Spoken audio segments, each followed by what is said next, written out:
Not that lucky. How are you acclimating to your new responsibilities? Is it a bit of a sea change? And maybe that's the wrong word. But is it a bit of a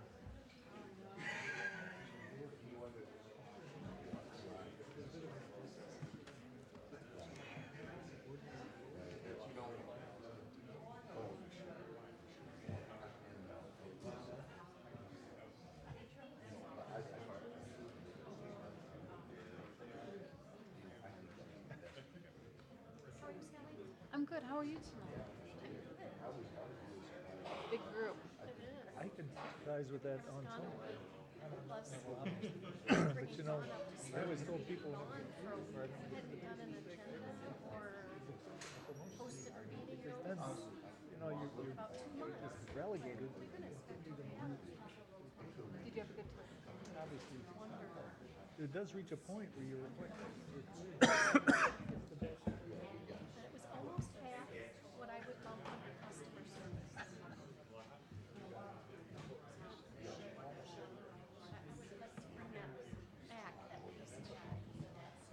And you're gonna work on passing your knowledge? No, I don't think I'm qualified. So I'm fine with those. The presenters are. Suppose well, I think we can. state statute, and the state of Illinois is just that restricted. Oh, okay. So if that's the case, we don't need a time restriction.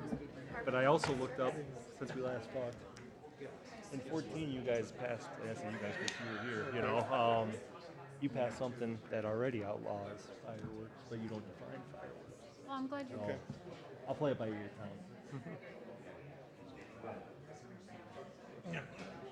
Patrick, what's new? Sure.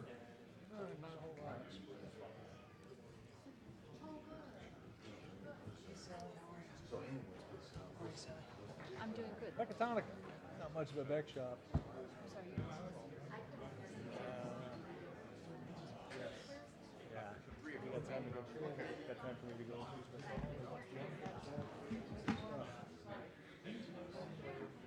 Hi, sir. How are you? Hi, how are you?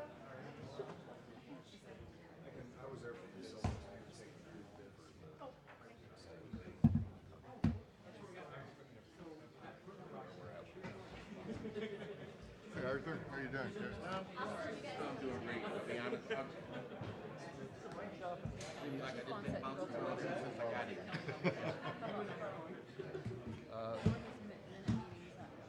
Yeah. He does. He goes. What did he say today? No, no. Okay, that's fine.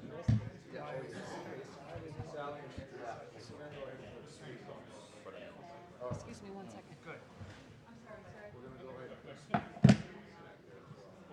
We did a couple of years ago. We did.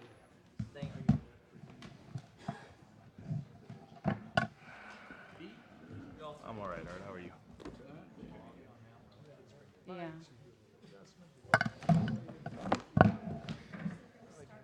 So what do you know?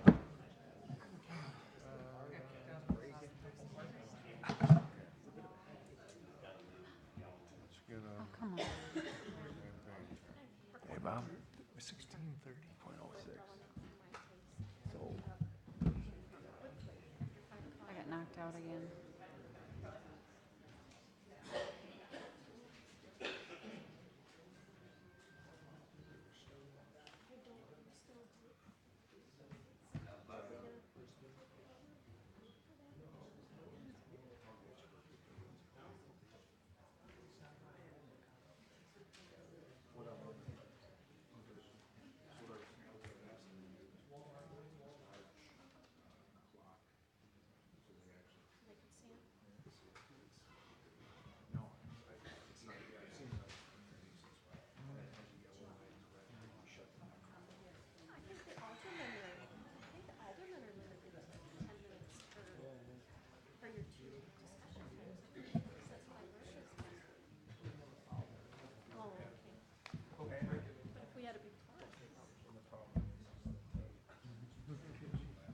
wait, you wouldn't have gotten him last. You weren't on last summer. Oh yeah. You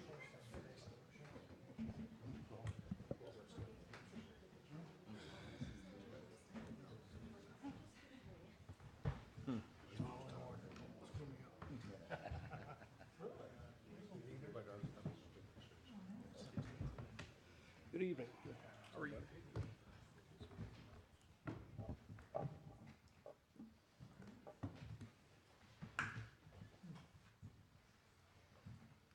Well, it looks like everybody's ready to get started. We're a few minutes early. So, Pastor Henny, would you please give us the invocation?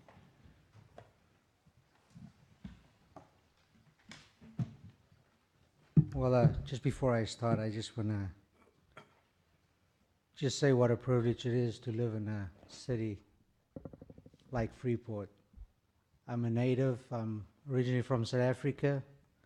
So it's really, really nice and really a privilege to be a part of this city and seeing how it's growing. So I just want to thank you guys too. So would everybody just bow their heads as I lead us in prayer? Dear Heavenly Father, first let me say thank you on behalf of all who are gathered here today. Thank you for the many and abundant blessings you give us each day. Thank you for life in itself, for the measure of health we need to fulfill our calling, for the sustenance, and for our friendships we have. Thank you for the ability to be involved in useful work and for the honor of bearing appropriate responsibilities. In Scripture, Lord, you say that citizens ought to obey the governing authorities, since you have established those very authorities to promote peace and order and justice. Therefore, I pray for our mayor, for the various levels of city officials here tonight, in particular for this assembled council. I thank you for our first responders who are always ready and able and willing to do what is necessary. Lord, I pray that you would bless them. We thank you for all they do, seen and unseen. So again, we ask that you would bless them and bless their families. I'm asking that you would graciously grant all these officials wisdom to govern amid the conflict, interest, and issues of our time, a sense of welfare and true needs of our people, a keen thirst for justice and righteousness, confidence in what is good and fitting, the ability to work together in harmony even when there is honest disagreement, and personal peace in their lives and joy in the tasks set before them. I pray for the agenda set before them today. Please give them assurance of what would please you and what would benefit those who live and work in and around our beloved Freeport. In Jesus' name I pray. Amen. Thank you. And now that it's 6 o'clock, we will officially call this meeting to order. Madam Clerk, would you please take the roll? Mayor Miller, Here. Clem, Here. McLanathan, Here. Ross, Here. Smith, Here. Busker, Here. Brashaw, Here. Keister, and Chesney. And Alderman McLanathan, could you lead us in the Pledge of Allegiance? I pledge allegiance to the flag of the United States of America and to the republic for which it stands, one nation, under God, indivisible, with liberty and justice for all.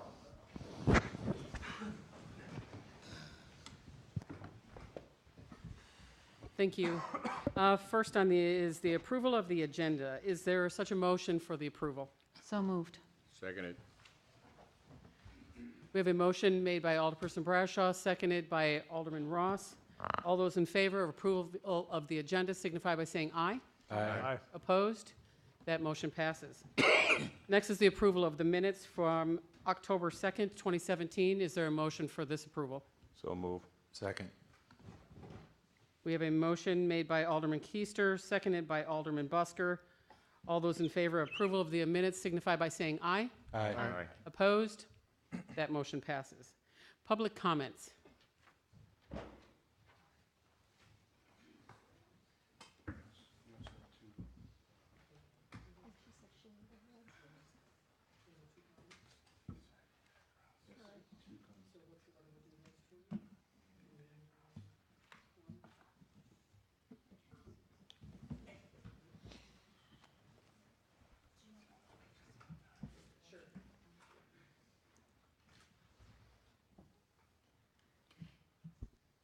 Given the fact that there are a number of individuals that have signed up to speak for public comment this evening, the mayor has asked that I just give an overview of what the council rules are as it relates to public comment.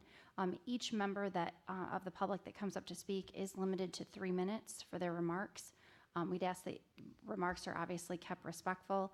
There are rules in the city of Freeport regarding the number of individuals that can give public comment, and we do have some public comment that was already received from the meeting this evening. So the rules under the council rules are that public comment is limited to 6 individuals.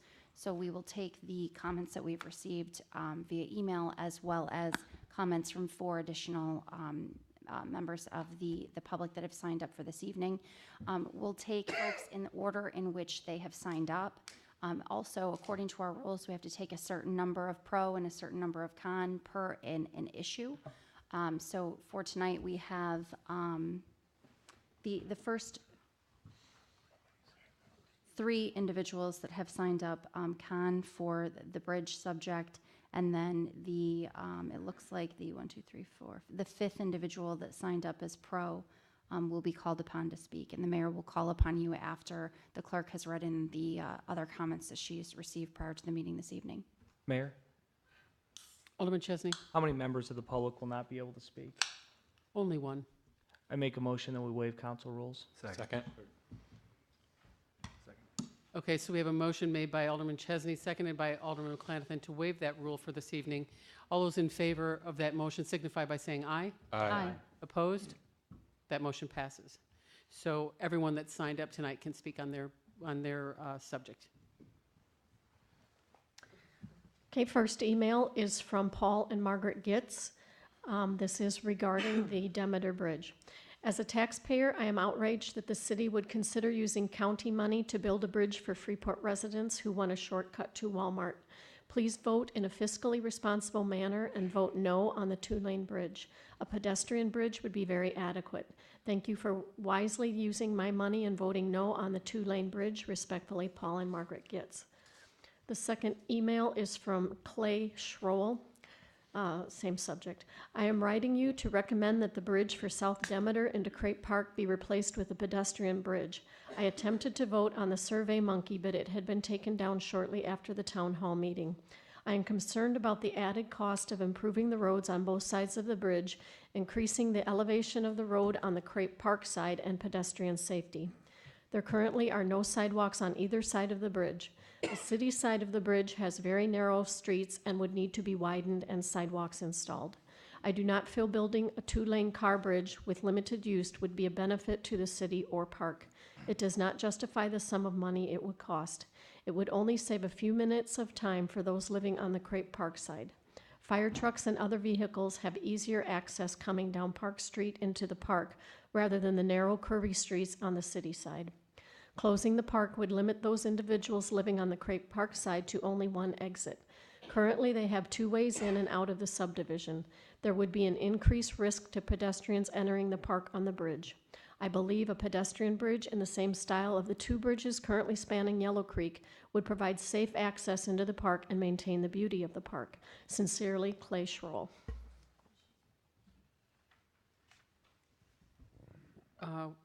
Was that last name Schroll?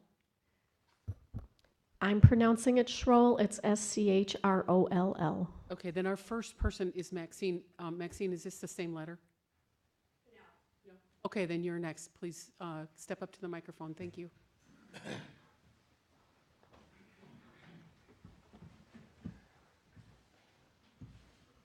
Madam Mayor, members of the council, thank you for allowing me to speak to you this evening. My name is Maxine Schroll. My husband Clay and I are new residents of the First Ward.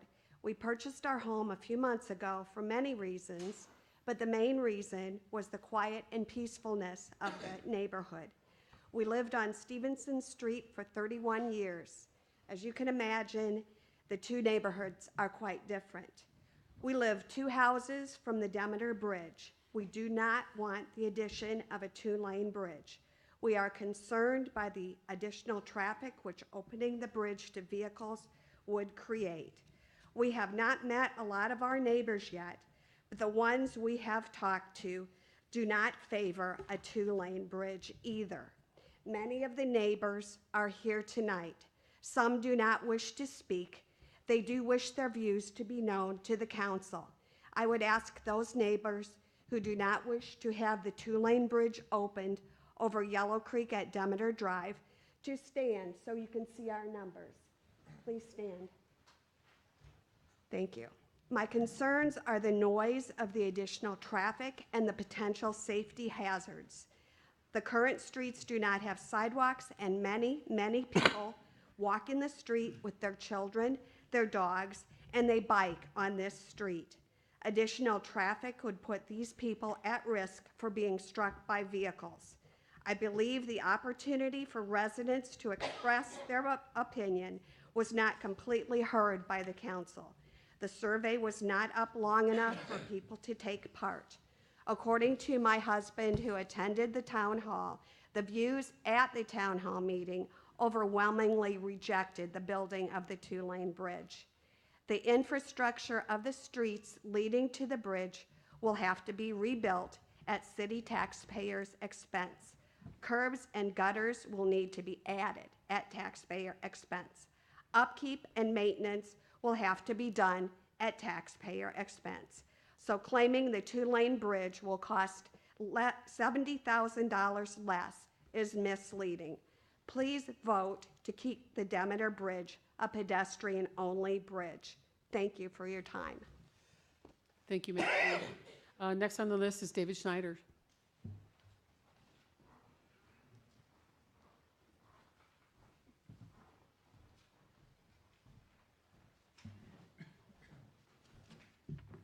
Good evening, Madam Mayor, City Council members. Pleased to be here tonight. My wife and I are here again to voice our support for the Demeter Drive walking bridge. This is our third time that we've indicated that we would like the walking bridge rather than the two-lane traffic bridge. At the public meeting held on Schwartz Chapel on September 26th, 56% of those people there supported a walking bridge. And on the online survey, showed 54% of those who responded supported the walking bridge. Obviously, we're public safety supporters, and I guess I forgot to say I'm the sheriff, and I live at 1431 Sylvan Court, so I'm on the circle there. While we are public safety supporters, we have not heard what the specific public safety concerns are when comparing the two-lane traffic bridge being proposed to the walking bridge. Alderman Clem stated that there would be limitations on the two-lane bridge. However, no specifics have been provided. At the September 26th meeting, we heard that the Freeport Fire Department would not use Demeter Drive to respond to calls on Gladewood Drive, but would rather use the more direct route through Crape Park. The safety concern we do have is for those individuals who walk and bicycle in the Demeter Drive Sylvan Court area. Since there are no sidewalks in the area, people walk in the street and for the most part are safe due to the limited traffic in the area. Vehicular traffic will increase if the two-lane bridge is built, thereby posing a threat to those pedestrians walking in the neighborhood or to the park. Now, going back to the September 26th meeting and the vote taken in the online survey, I guess for us and the people who are here, the bottom line is that this decision is going to be made only on cost. Then we need to stop the discussion about public safety and just stop asking for public input. I think the citizens here voice their opinion, and I think that the City Council should respect that opinion. Thank you. Thank you. And next on the list is Becky Finkenweiner.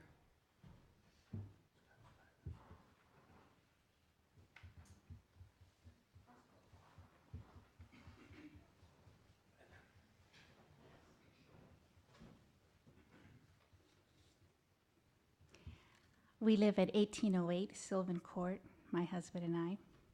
Thank you for giving me a moment at the podium. I appreciate you taking your time to hear how we're feeling. A two-lane car bridge would be a convenience. People who live on the north side, that's the Freeport side, who are traveling to Menards and Walmart would save 5 minutes of travel time. Gladewood residents would find it convenient. The car bridge would save them 5 minutes of travel time. People in the park for the 5 or so Sunday night concerts would also find it a convenience. The bridge would save them a few minutes when exiting the park. There is no other rationale for a 2-car bridge other than this convenience. No figure has been presented for a final dollar cost of the 2-lane bridge plus a 5-foot bike path, the excavating and groundwork, curb and gutters that would need to be completed. But we know the finished product will well exceed the dollar amount from the county, greatly exceed it. And we must also consider that Sylvan Court and Demeter are windy, narrow streets that were not engineered for safety, with the increased traffic that the 2-lane bridge would bring into our residential neighborhood. The 5 minutes of convenience that this bridge will bring is not worth the cost of dangerous streets or worth the cost in dollars to our taxpayers for this final project. Thank you for listening. Thank you, Becky. And next we have Allison Woods.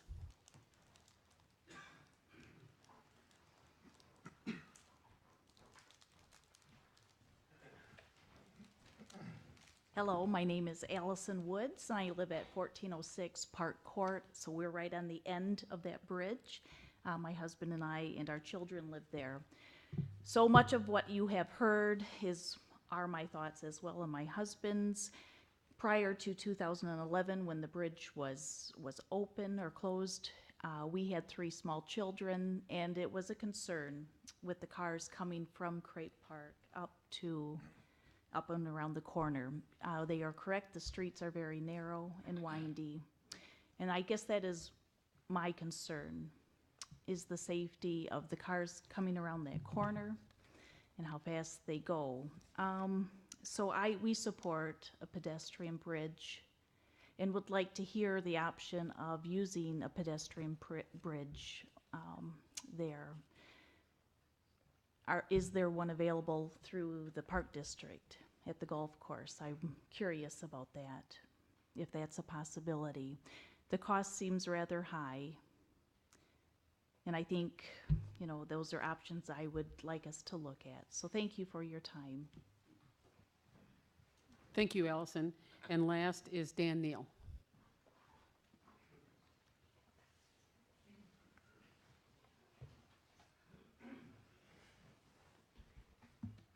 I don't know that I have a lot of support here today, so I'm not going to ask anybody to stand for the Gladewood group. I live at 1815 Gladewood. My name is Dan Neal, and I am in favor of the 2-lane with the bike lane addition. The Gladewood Bridge has been where it's in its place now since 1925. So for, over 80-some years, traffic was going to and from the park, and I think about the last 50, 60 years from the Gladewood subdivision. So traffic has always been an issue back and forth, although if you live in other parts of the city, the traffic is not very heavy, even with the bridge open. When the bridge was open before 2011, I used to travel daily to work and to other errands around the city, and I would rarely meet a car from the other direction. It was a 1-lane bridge, so we would have to wait for each other to pass when we did meet someone, which was a rare occasion. I think that it's not just convenience for Gladewood folks to exit and return on that bridge, but it was an existing bridge for 90-some years. I think I look at the safety issues from a different vantage point. Gladewood people now drive through the park to exit. That's not always the safest of situations. That's adding to the traffic. people in a hurry to get to work sometimes do not observe the park district speed limit. One thing you could do is you could reduce the speed limit on the Demeter streets if there was a concern. But I think the safety issue goes beyond that. I don't know if anybody has really measured the distances, but it's shorter from the fire department to Gladewood and to some of those other residences on Sylvan Court if you take the Demeter direction rather than go through the park. I think it would be more dangerous to have fire trucks and emergency vehicles regularly coming through the park. I know that's their only option now, unless they want to come around Woodside.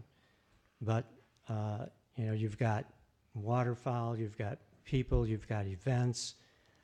If you have emergencies in the park where people need to exit quickly, which does happen, this has been another option that's been available for, like I say, many, many years. I think it would be an improvement for traffic flow because it would be easier back and forth. You wouldn't have the people, you know, meeting each other on the bridge and people having to back up and wait for another one to pass. Sure, there would need to be improvements, I'm sure. Dan, but- you've exceeded your 3 minutes, so if you could just kind of wrap it up, that would Sure. be nice. Thank you. You know, I think that you can understand the convenience on each side. You know, there are conveniences for the Gladewood, there's convenience for the folks on Sylvan side. We've been good neighbors, and I want to stay good neighbors with these people. I like these people. But I think the safety issue is the biggest issue, and I think it trumps the other preferences. Thank you. Appreciate that. All right, we will move on to item number 4, which is the consent agenda. All items on the consent agenda are to be routine in nature unless there's a member of the council that would like to have something removed for further discussion. Seeing none, the consent agenda is the approval to receive and place on file the city treasurer's report, September 2017, building permits, September 2017, approval of water and sewer bills payable in the amount of $206,069.55, the approval of the finance bills payable in the total of $372,407.21, and the approval of payroll with the pay period ending September 30th, 2017, in the total of $454,404.39. Is there such a motion to approve the consent agenda? So move. Second it. Motion made by Alderman Keister, seconded by Alderman Ross. Madam Clerk, could you please take the roll in the passage of the consent agenda? McClanathan. Aye. Ross. Aye. Smith. Aye. Busker. Aye. Brashaw. Aye. Keister. Aye. Chesney. Aye. Clem. Aye. Passes 8-0.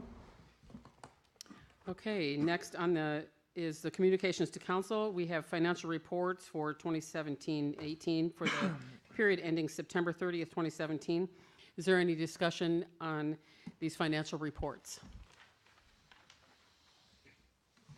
Seeing none, is there a motion to receive and place on file? So moved. Second.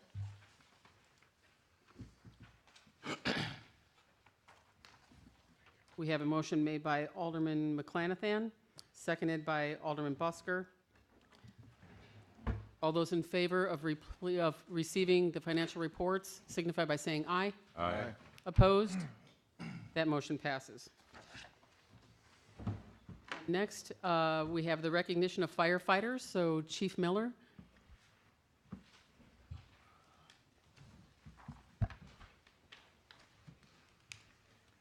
Yes, thank you, Mayor Miller. What we'd like to do this evening is first start off with introducing our newest lieutenant to the City Council, and it's Terry Brashaw. Join me up here, please. And at this time, we'd...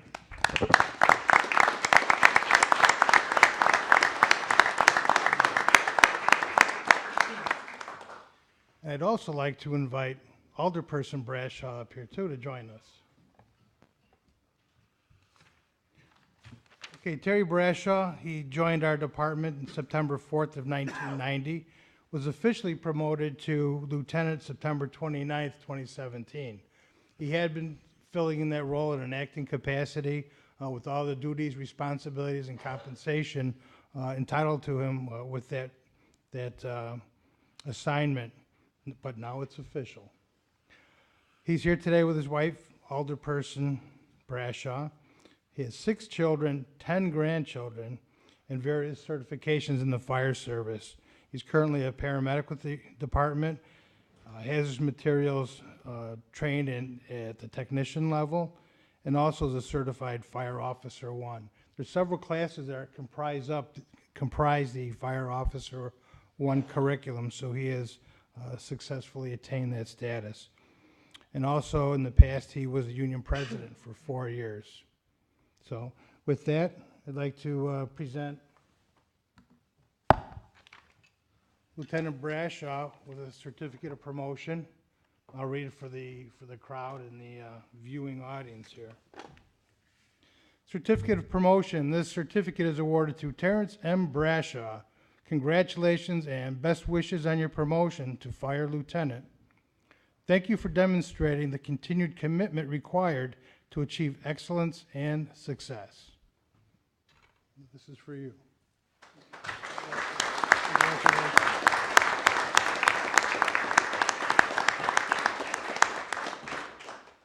In keeping up with tradition, we have family involved in this momentous occasion. So we're going to ask Alderperson Brashaw to pin her husband's new lieutenant badge onto his uniform. There you go. You practiced this, didn't you?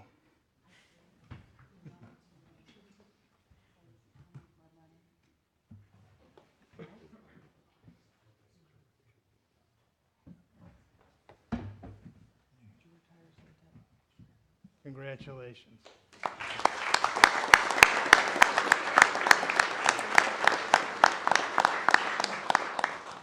Just a couple words. I'd like to thank Fire Chief Miller, Police and Fire Commission, all my family, friends, my fellow firefighters. They've all been wonderful. Thank you, Mayor Miller, Manager Crow, department heads, City Council, and especially my fabulous wife, Sally. Anyway, thank you. Just one thing about firefighter is it's not always about me, myself, and I. We can't do anything without being part of a team. And I really appreciate everybody I work with. Thank you much.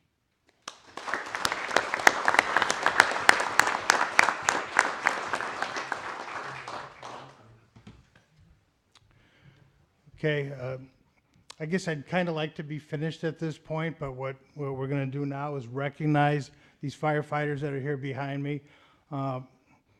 What we're doing is recognizing them for a life-saving award. And I've prepared a real brief statement I'll just read to you so you have an idea of what it was that these folks faced on a particular morning. First of all, I'd like to start by thanking Mayor Miller, City Council, and Manager Crow for allowing us to recognize our department members here. On September 1st, just before 6 a.m., the fire department was dispatched for a building fire at the corner of Main Street and Galena Streets. The first unit on the scene reported fire showing from a second floor window. It was at this time the first unit obtained a water supply and began putting water on the fire through the window to buy additional crew some more time. Once they were doing that, crews as they were responding, once on the scene, they went into immediate primary search mode. We had a pretty good idea that there was going to be people and victims inside this building. At that point in time, additional off-duty people were requested through dispatch. As crews were making entry to the second floor, they encountered an unconscious male patient lying on the floor. This particular rescue required several people to remove the victim safely to the outdoors. And again, these are the members that are standing behind me here tonight. Other crews entered the same apartment unit and found a female patient that had expired. Unfortunately, we were too late. Additional victims on the 3rd and 4th floor were assisted out of the building as they were able to walk. And lastly, a woman that had stayed in her unit was removed from her window on the 4th floor. So we put up our ladder truck with the basket. It was kind of an impressive rescue, bringing her out as well. So the firefighters' training, preparation, and professionalism was clearly the reason we did not encounter any additional loss of life. As the fire chief of these individuals, I'm proud of their actions that morning. Therefore, I'd like to make the following Life Safety Award presentations. Included, they're going to get a red service ribbon that indicates that they have saved a life through the course of a rescue. So we're going to start with Lieutenant Steekel. So I have a lot of plaques here. I'm only going to read them once. They all say the same thing, with the exception of the name. So this says, this life-saving award certificate is awarded to Lieutenant Scott E. Steekel. On September 1st, 2017, your swift and professional actions resulted in the rescue of a Freeport resident who was unconscious in a burning, smoke-filled apartment. Your rapid response saved the victim from a life-threatening situation. You are hereby awarded the City of Freeport Fire Department's Life Saving Award. It's assigned by Mayor Miller, myself, dated today, October 16, 2017.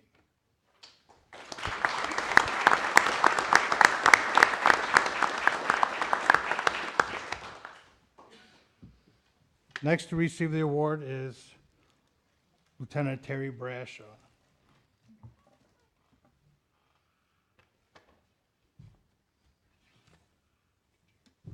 Congratulations.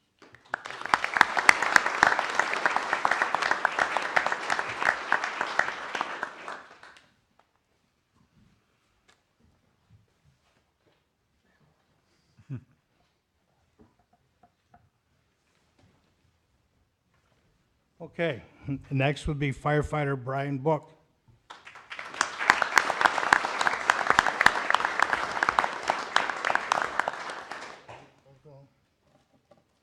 I'm not going to drop this one. Okay. Next is firefighter Hillary Brocious.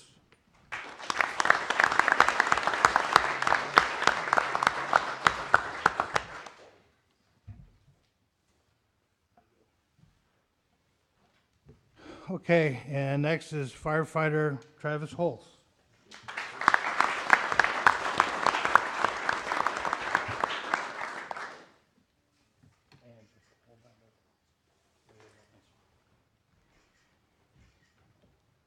Next is firefighter Mark McCullough.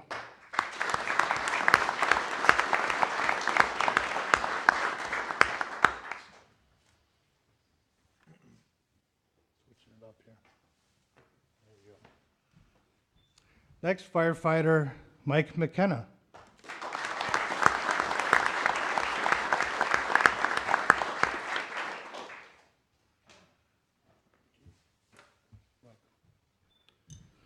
Next, firefighter Ernie Stabenow.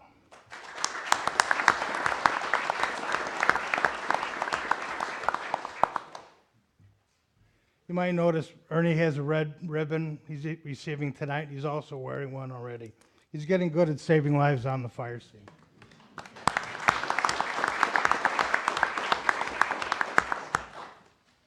And lastly is firefighter Derek Tessendorf.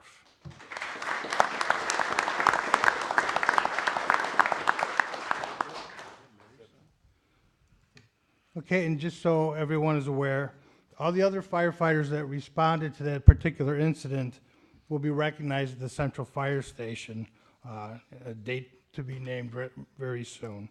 So these special individuals, they did an outstanding job, and like I said before, I'm quite proud of them, so thank you.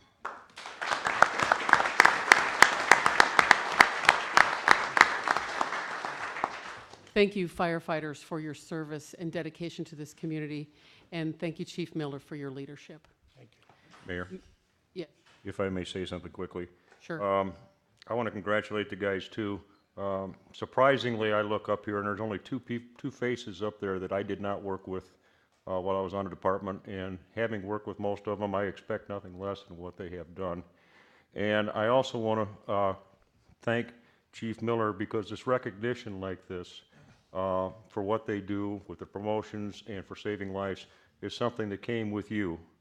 There was not very much of it before you came, and I think the recognition of what they do in the public eye is as important as what they do, so that people know this is what they've got to count on in case they get in trouble. So I thank you for what you do as well.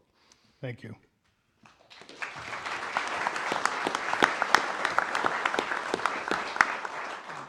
And then Manager Crowe. Yes. I'd like to take this opportunity. In the audience is our new fire chief, Todd Allen, and his lovely wife. I'd like to introduce him to the community members that are here, as well as the fire department.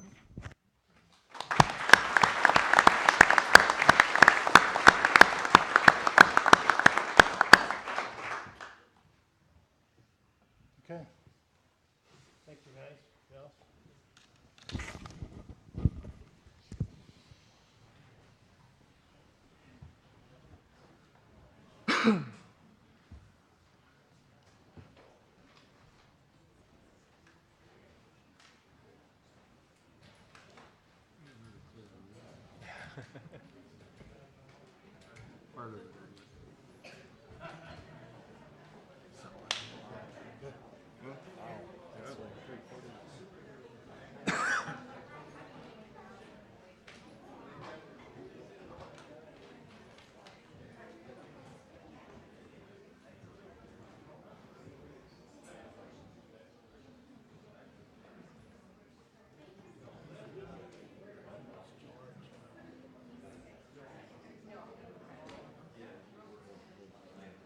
Okay, then we'll keep going on the agenda since there's quite a few things to accomplish tonight.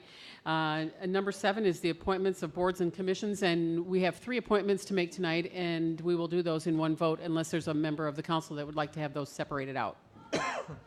Seeing no separation, Madam Clerk, could you please read this into the record? McClanathan? Aye.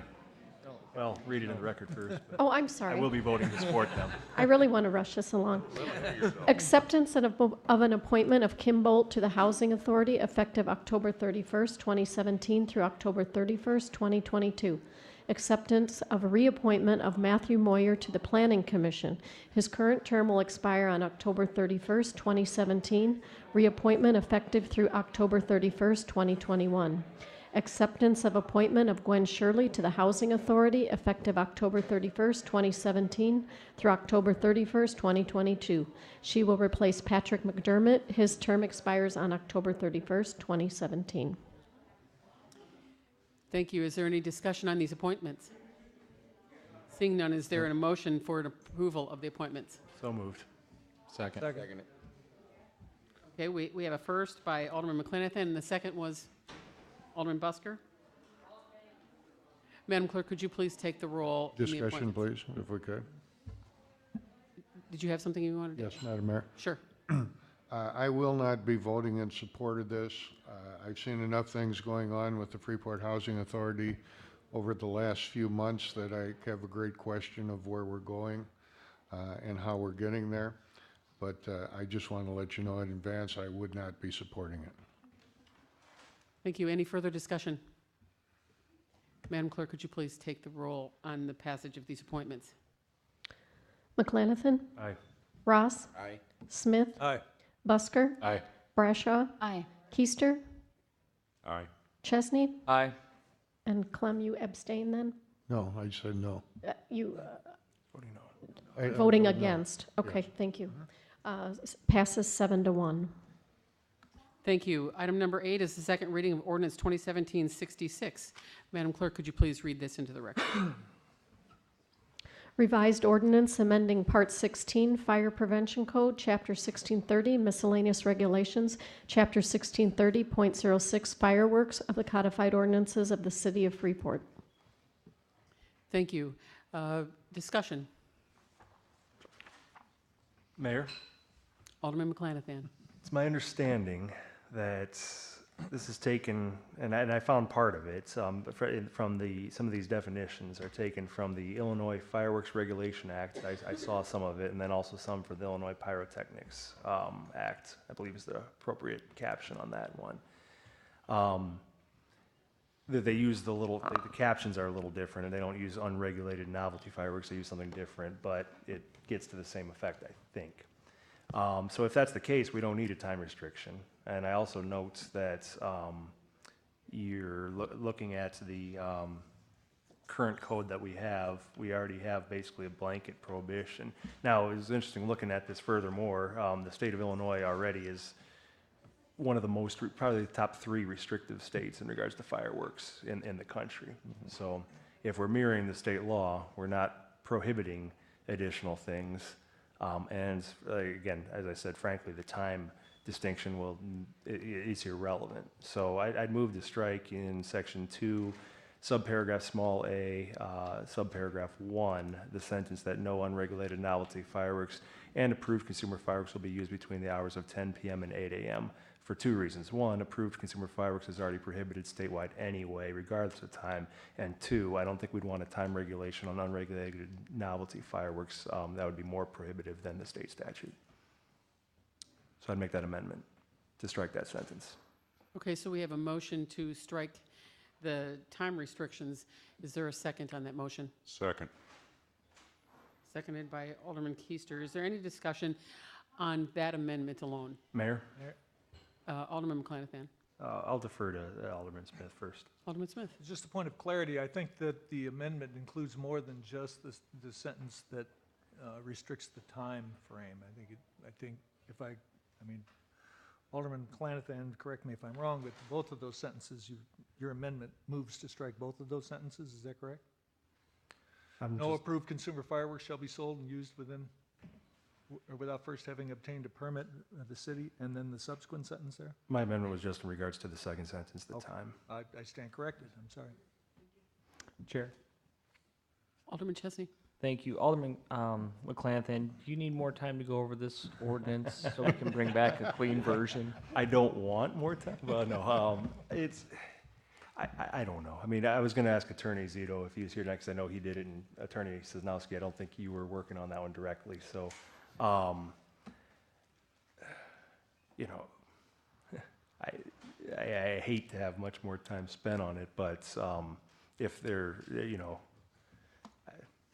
I defer to how you guys feel in regards to this, because when I initially looked at it, I was looking at it and it looked like it was more prohibitive. But then, you know, speaking with the city manager and then looking at some of the sections that Attorney Zito was referencing, apparently the state is just as restrictive as this, with the exception of the time. So that's why I was looking to take the time out.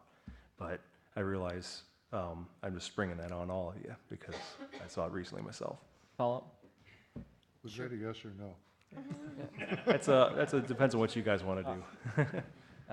In light of Alderman McClanathan's comments to this issue and that it's not pressing, I would make a motion that we move this particular. Actually, I think we have a motion on the floor first, so. On the amendment. If the will of the council is to probably postpone this anyway, I'll just withdraw my motion for tonight.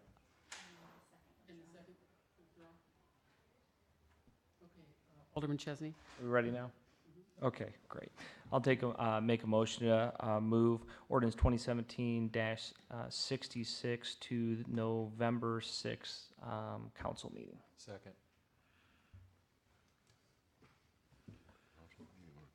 Okay, so now before the council is a motion to move this ordinance to the November 6th, made by Alderman Chesney, seconded by Alderman Busker. Any further discussion on this ordinance? Seeing none, Madam Clerk, could you please take the roll? I'm sorry, Mayor, I missed the original second that was withdrawn. Keister. Okay, thank you. Voting then, McClanathan? Aye. Ross? Aye. Smith? Aye. Busker? Aye. Brashaw? Aye. Keister? Aye. Chesney? Aye. Clem? Aye. And that passes 8-0. Okay, that will move on to the November 6th agenda then. Moving on to item number 9, ordinances in first reading is ordinance number 2017-72. Could you please read that into the record? An ordinance granting a variance to Chapter 692, Section 692.01, discharging firearms and other weapons of the codified ordinances of the City of Freeport. Manager Crowe. Yes, thank you, Madam Mayor. This is to allow hunting out on the golf course area. This is an annual thing that's been requested, be bow hunting and crossbow hunting, and we've modified the ordinance that so in the future, all they need to do is submit to the city manager a request and the DNR paperwork to move forward with this. And in this, in light of the fact that they originally requested it, even though they submitted it initially to myself after October 1st, they have requested from October 1st to January 14th, I request a waiving of the rules to approve this. Mayor? Alderman Keister. Yeah, just for clarification, we've had this in effect for quite a few years, and there has never been any issues with anybody injured or misuse of this. Is that correct? That's correct. Thank you. I would make a motion to suspend the rules for this evening then. Do we first need to have a motion to move forward? Yes. So you want to make that one? Second it. Mayor? Tom, do you want to make the motion or no? Do we have a motion to move it forward? I'll make the motion. Okay, we have a motion made by Alderman Smith, seconded by All right. Alderman Ross, to move this ordinance forward. And then we have a motion to suspend the rules made by Alderman Clem. Mayor, Yes.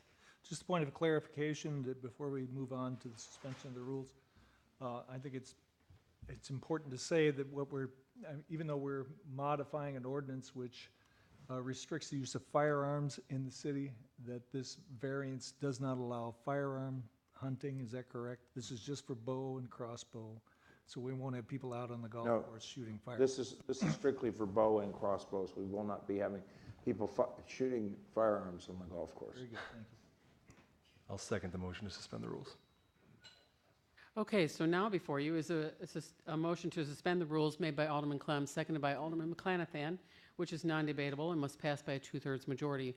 Madam Clerk, could you please take the roll on the passage of the suspension of the rules only? McClanathan. Aye. Ross. Aye. Smith. Aye. Busker. Aye. Brashaw. Aye. Keister. Aye. Chesney. Aye. Clem. Aye. Passes 8-0. Okay, thank you. So now before you is the final passage of ordinance 2017-72. Any further discussion? Seeing none, Madam Clerk, could you take the roll on the passage of this ordinance? McClanathan. Aye. Ross. Aye. Smith. Aye. Busker. Aye. Brashaw. Aye. Keister. Aye. Chesney. Abstain. Clem. Aye. Passes 7-0. Thank you. Item number 10 is the first reading of ordinance 2017-73. Madam Clerk, could you please read this into the record? An ordinance amending Part 10, Streets, Utilities, and Public Services Code, Title 6, Other Public Services, Chapter 1060, Garbage and Rubbish Collection and Disposal, Section 1060.19, Discontinuance of Service of the codified ordinances of the City of Freeport. Manager Crowe. Yes, thank you, Madam Mayor. Council's information, when we've started reviewing the contracts for garbage and waste removal. In the review of that, we discovered that Ordinance 1060 still listed the Water and Sewer Commission and is not in alignment with our current structure. So this is a cleanup, and as we have talked about in the past, every now and then we'll run across these and we'll need to be cleaning these up. So this is strictly changing the language to make it the Water and Sewer Department and does away with the Water and Sewer Commission within the ordinance. Mayor? Alderman McClanathan. Thank you. I assume time's not of the essence on this. We'll just go through the normal procedure. All right. No. I'll make a motion to approve ordinance 2017-73. Second. All right, we have a motion to move this forward by Alderman McClanathan, seconded by Alderman Busker. Any further discussion on this ordinance? Seeing none, we'll move that forward to the next meeting and move on to item number 11, which is the adoption of Resolution 2017-54. Madam Clerk, could you please read this into the record? A resolution of the City of Freeport approving a retirement plan with the Standard. Manager Crowe. Yes, this is to approve shifting from security benefits, our current 457 for municipal employees, to the Standard. As we received a brief during the Committee of the Whole, security benefits is moving away from supporting 457s for large groups, and the Standard was the recommendation from our current broker, RPA, Retirement Plan Advisors. Will authorize us to shift the money currently in the security benefit over to the Standard, and the effective date's in there. The reason it's not there is because that is the effective date of when the council passes this resolution. Discussion. Mayor, Alderman Chesney. motion to approve Resolution 2017-54. Second. Smith. Okay, we have a motion made by Alderman Chesney, seconded by Alderman Smith for the adoption of Resolution 2017-54. Any further discussion? Mayor. Alderman McClanathan. Thank you. Manager Crowe, just for the benefit of those who probably or may not have seen the Committee of the Whole discussion, at the bottom line on this is something that doesn't cost the city additional funds, and our plan advisor believes will be more responsive to the needs of the individual employees who choose to partake part of this plan. Is that correct? That is correct. Any further discussion? Madam Clerk, could you please take the roll on the passage of the adoption of Resolution 2017-54? McClanathan. Aye. Ross. Aye. Smith. Aye. Busker. Aye. Brashaw. Abstain. Keister. Aye. Chesney. Aye. Clem. Aye. Passes 7-0. Thank you. Item number 12 is the adoption of Resolution 2017-55. Madam Clerk, could you read this? A resolution authorizing the acceptance of the Department of Justice Office on Violence Against Women Grant Award. I'm going to guess Chief Barklow. Yeah, thank you, Mayor. Like the resolution stated, this grant award is in the amount of $449,000, $796 to the City of Freeport by the Department of Justice Office on Violence Against Women. This is improving criminal justice responses to sexual assault, domestic violence, dating violence, stalking, program that will be approved by tonight's approval. Let me say next that does not require any kind of cash match or in kind of any sort. This grant will support a 3-year program enhancing the efforts to address domestic violence, sexual assault, dating violence, stalking, and also promote offender accountability. There's also an extension available at the end of that 3-year if we apply for it and we so get it. This grant also provides a special victims investigator. Well, it will provide a special victims investigator for the Freeport Police Department, but also provide a victim advocate at Voices of Stevenson County. They're our local domestic violence service provider. The resources geared toward law enforcement, the victim services, and offender prosecution. It will help with all that. Through this program, the Freeport Police Department will be able to provide, improve how we respond to issues of domestic violence as well as dating violence. This grant will improve the likelihood of victims seeking the services that they need, including legal remedies, by providing immediate services. The grant will provide an officer and a Voices advocate that will respond and follow up the next day after an incident to service victims who may otherwise fall through the cracks. So I'm available to answer any kind of questions that you may have at the time. Thank you, Chief. Mayor. Alderman McClanathan. All right, so we got a 3-year program here through this grant, and through this 3-year program doesn't require any cash or other in-kind match by the city, and it's going to lead us to for the city looking 3 years down the road, assuming we don't get an extension. If we do, obviously it'll be however many years down the road. But if we get 3 years down the road, our part of the program, unless it expands, will be looking at the additional cost of an officer, which for the first 3 years is being taken care of through the grant entirely, including salary, benefits, et cetera. That's right. Okay. I just want to say thank you to Manager Crowe and Chief Barkalow and the Community Development Department for their work in obtaining the grants. Any further discussion? Madam Mayor? Alderman Clem? I'd just like to echo that. I think it's a great job. And last time you'd talked, you had somebody in mind, I think, to do this. I think it'll be an excellent program. And thank Nancy isn't here, but thank her for the work that she did on this. And you're going to make a motion to move it forward? I'll make a motion. Is it a resolution? Yeah. I'll make a motion to approve Resolution 2017-55. I'll second that. Okay, we have a motion made by Alderman McClanathan, seconded by Alderman Clem for the adoption of Resolution 2017-55. Any further discussion? Seeing none, Madam Clerk, could you please take the roll on this adoption? McClanathan. Aye. Ross. Aye. Smith. Aye. Busker. Aye. Brashaw. Aye. Keister. Aye. Chesney. Aye. Clem. Aye. Passes 8-0. Thank you. Item number 13 is the adoption of Resolution 2017-56. Resolution of the City of Freeport authorizing a 457 governmental deferred compensation plan and trust through the International City Management Association Retirement Corp., ICMA, RC. Thank you. And Manager Crowe. I'm going to turn this over here in just a second. So we're adopting this as a secondary plan.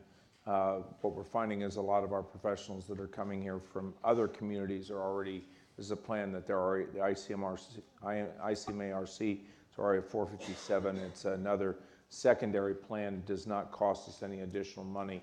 And I'll turn it over to the financial director to expound on that further. Thank you. This is a plan that's been put together since 1972. It's one of the largest public sector deferred compensation plans in the United States.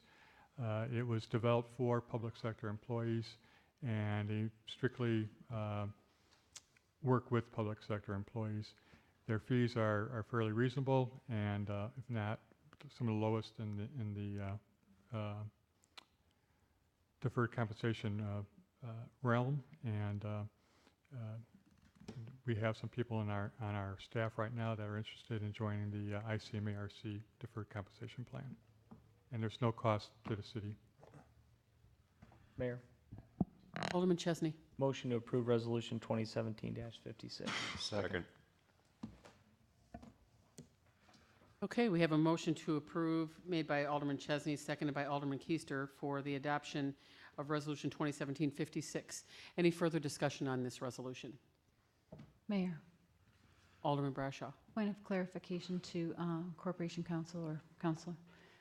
Is this a plan that's available to all city employees, or is this only to management and department heads that are non-union? Mayor, This Manager. plan's available to anybody, but it's a secondary plan because of the, this is managed through ICMA-RC, but it's available to anybody that wants to sign up for it. Thank you. Mayor, Alderman Smith. really what this is meant to do is to address an issue of portability. Am I right about that? So we've got some new talent coming to the city who participated in this plan elsewhere. It makes this a more seamless transition, and to reiterate, there's no additional cost to the city to adopt this, right? That is correct. Thank you. Any further discussion? Madam Clerk, could you please take the roll on this passage? McClanathan. Aye. Ross. Aye. Smith. Aye. Busker. Aye. Brashaw. Abstain. Keister. Aye. Chesney. Aye. Clem. Aye. Adopted 7-0. Thank you. Next is item number 14, the demolition of 10 residential properties with CD-007-17, opening bids October 11, 2017, and this would be for the Neighborhood Service Manager, Mills. Thank you, Mayor. We did hold a bid opening last Wednesday at 11 a.m. For the demolition of 10 residential properties. We received 5 complete bids, and the apparent low bidder was G&G Construction for $69,400 as a package bid for all 10 properties. There was no gain in individual pricing as compared to the other bids received. G&G is a registered contractor with the city, And so at this time, our recommendation is to award this bid to them.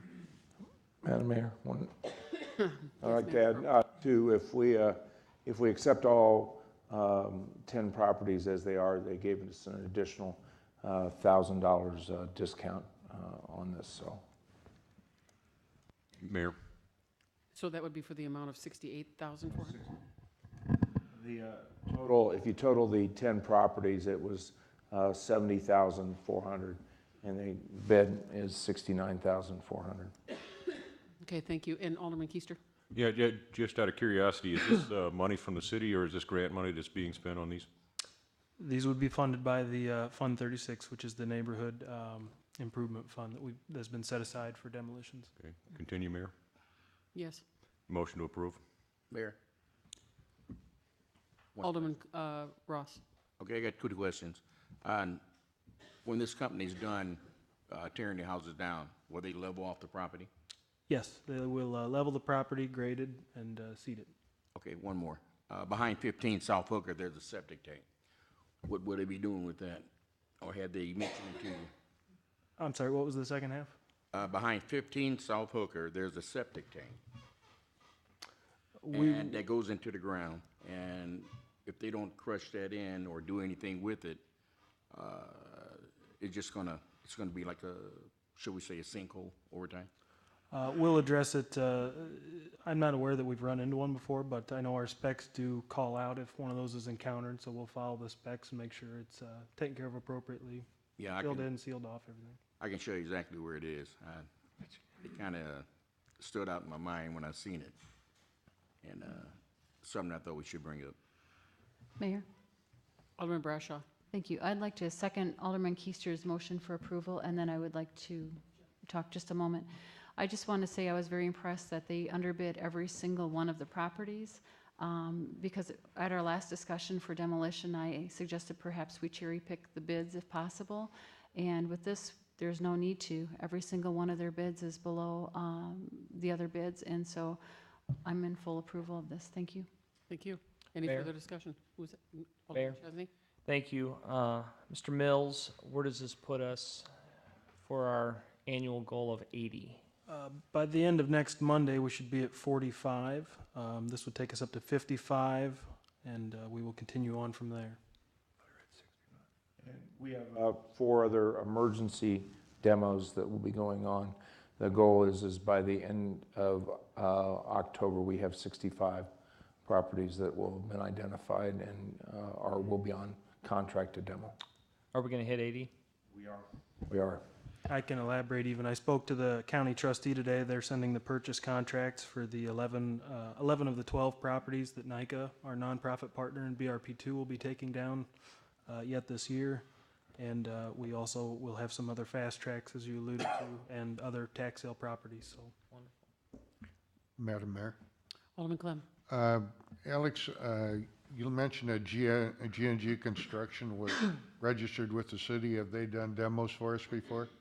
yes, they have. Their first demos were the Okie Dokie and End Zone is how we got familiar with them, and since then they've bid many times and sometimes been successful, and we have no issues with them. Okay, thank you very much. Any further discussion? Seeing none, we have a motion made by Alderman Keister, second by Alderman Brashaw, for accepting the bids by G&G Construction in the amount of $69,400. Madam Clerk, could you please take the roll on the passage of this demolition acceptance? McClanathan. Aye. Ross. Aye. Smith. Aye. Busker. Aye. Brashaw. Aye. Keister. Aye. Chesney. Aye. Clem. Aye. Passes 8-0. And next is item number 15, the approval of compensation agreement of the City of Freeport and Arthur J. Gallagher Risk Management Services. Manager Crow. Yes, this is the approval of the agreement with Arthur J. Gallagher to provide us both property liability, cyber, and workman's comp. Through Travelers will provide us our liability, property, workman's comp is through IPRF, and this cyber is through BCS. This has actually come in cheaper. I did receive bids from Horton and Diamond Brothers for the other one. And the total program cost, if we had stayed with our old program, this is actually an 11-month bid. I got the 12-month bid on Friday, and it was $783,000. So it's quite a bit of savings. So, Madam Chair. Alderman Chesney. Thank you. Manager Crowe, what was the total savings between both health and liability that we are going to realize over the next year or 18 months? Our estimate is over the next 18 months, we're going to experience $395,000 in savings. Well done. Mayor? Alderman Chesney. Motion to approve? Second. We have a motion made by Alderman Chesney, seconded by Alderman Clem for the approval of the compensation agreement with Gallagher Risk Management. Any further discussion? Seeing none, Madam Clerk, would you please take the roll? McClanathan. Aye. Ross. Aye. Smith. Aye. Busker. Aye. Brashaw. Aye. Keister. Aye. Chesney. Aye. Clem. Aye. Passes 8-0. Thank you. Item number 16 is approval of the Gladewood Demeter Bridge proposal. Manager Crowe. Thank you, Madam Mayor. Couple things that we've heard a lot of comments here this evening about this. One of the things as we go forward, the bridge, and I was actually out there with Director Dole last Thursday, and we're looking at the bridge. The length of the bridge is 65 feet by 30 feet in width. It will be going a little bit further up on the Demeter side. The Gladewood, it'll be moving a little bit further back into the Park District side. For clarification, this is not county money. It is state money that is assigned to the county for the bridge program. And because we are a community of over 15,000, that money becomes assigned to us as we go forward. That overall cost, estimated cost from McClure to do a walking bridge to meet the flood requirements, which the bridge that currently is the Park District does not meet, was $195,000, which would be out of the city's money. Our match on this, on the $637,500, is 20%, which works out to be about $127,000. That includes the improvement of the road leading into the bridge and the change in route on the other side for the Park District as we go forward. This will be a new deck bridge, and if you've been out there, the bridge is already separating from the sidelines with a 5-foot sidewalk and steel road. And the requirement is if we use this state money, is it has to be a 2-lane bridge. And we have, this has to, if we want to tap into that state money, we either have to do it here in the November application process or next year, or it comes off and we do not have any, we are not able to tap into those state resources. Mayor. Alderman Keister. And I hope you'll indulge me here a minute, because unfortunately due to personal matters, I was unable to make the call last time where this was discussed. But listening tonight to the public comments, there was a lot of valid concerns brought up. And before I vote on this, I'd like to see a couple of those addressed, like the safety issues for our personnel and children with additional traffic going through, any kind of additional damage or repair that's going to be needed done to the roads with the additional traffic going through that area and stuff. I don't know if any study has been done on that or not, but could you address those two topics for me? Well, when we went out and looked at the easements, the city actually owns the easements to widen up to right at the beginning of Demeter. So we are going to be able to widen that area and that's where the curb and gutters are going to be in. The other areas which we are looking at is leading down that area is one of the worst water mains, and actually leading under the bridge is water mains. And we're going to replace that, and we're going to bring forward in the capital program is to use motor fuel tax to improve those roads as we get into that area as well. But that engineering study has not been done. And if I may follow up the safety issue on the personnel and stuff there due to the traffic? Are suspected additional traffic with the bridge there?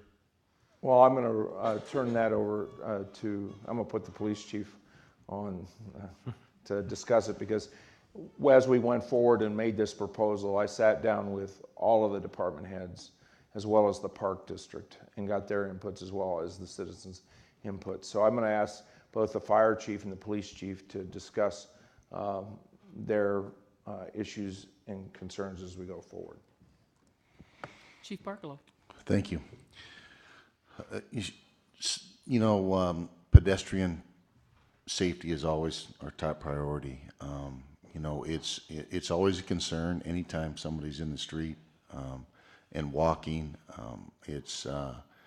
We're always, encouraging people to slow down and look for, pedestrians walking. Now whether or not this bridge, the 2-lane bridge with sidewalks, I believe that they have. Is there an extension for a walking path on each side? It'll be strictly on one side, up to Detmer Bridge, up to Detmer. Okay, so the folks won't be walking directly on the bridge, but they will be walking in the street. So it's always a concern, and we hope that nobody, if this anytime either the bridge is going to be there or they're going to put a walking path over the bridge, it's always going to be a concern for us. Manager Crow asked how this would affect our response, to the folks in Gladewood, and the 2-lane bridge would certainly enhance our response. Anything out there right now would go around to the park or come in from Woodside Drive. So typically speaking,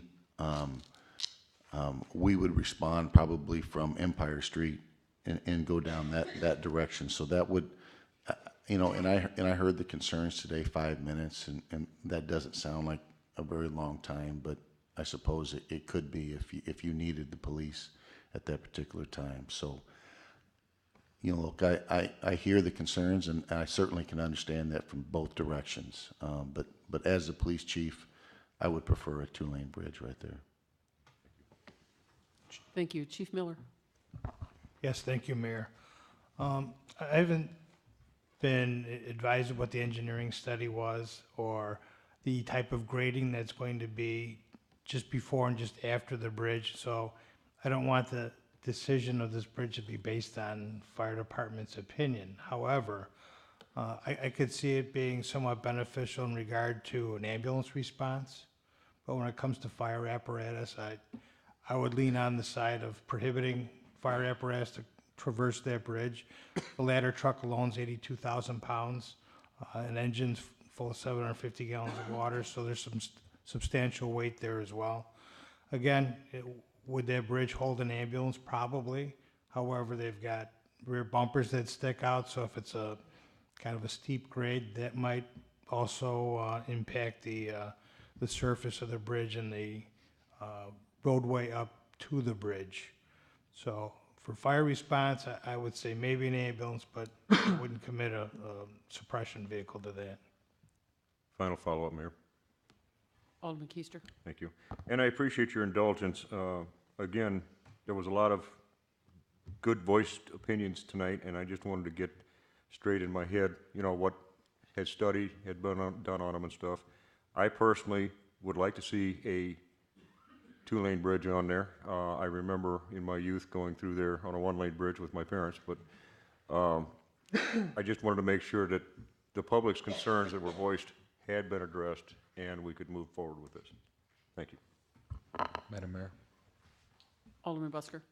My question would be probably for the police chief. I don't suspect that you've looked into it, but do you have any vague memory of when that bridge was open, the amount of calls you would get in that neighborhood for pedestrians hit? Or was it many or few, or, I mean, one's too many, but. Right. Yeah, I agree. One is too many. I do remember when it was open. You know, I don't recall any pedestrians being struck or even any accidents in that particular area. I don't recall any. Madam Mayor? Alderman Chesney. Thank you. Manager Crowe, was there discussions with those residents in the area that are in favor of the walking bridge of striking some type of compromise, reductions in speed bumps, anything of that nature, of being able to, you know, kind of appease both sides to the best that we possibly can? I have not talked to the citizens. That was a discussion point that we were having internally within the staff as we go forward, as to what we would set the speed at in that area. And we wanted to make sure as we move forward that those issues are addressed, but I did not talk with the citizens on that. I don't know if that answered your question. Madam Mayor. Alderman Ross. This question is for the fire chief. I know the trucks can't will not be able to get over that bridge. But as for the ambulance, we don't know at this time, correct?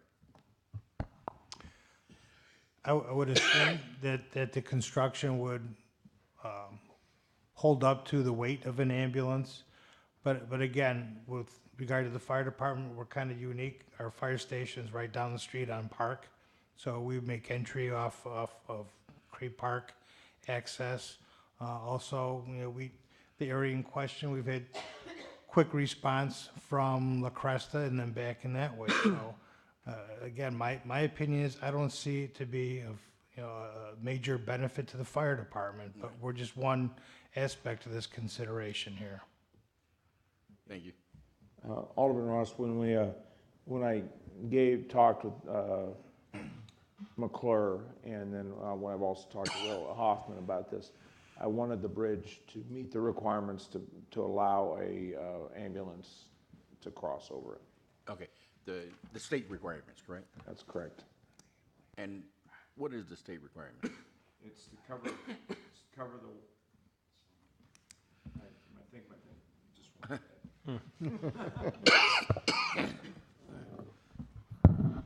It's to cover the weight of the truck plus 10%. 10% over. I think that's correct. Right, Mike? Okay. There would be like the drivers, the people in the ambulance. It's the overall aggregate weight plus 10%. Okay. Yeah. I gotta rely on my structural engineer that's in the audience. Yeah. Mayor. Alderman Smith. Well, look, I get the concerns of the residents over on Sylvan and Hillcrest and that whole area. I used to live in the 1600 block of Demeter. I moved there during a period of time when the bridge was open, and I had moved away after the bridge had closed to vehicular traffic. Now, this isn't, the existing bridge never was a DOT-approved two-lane bridge. Maybe motorists wouldn't choose it primarily as a path to travel to and from the park.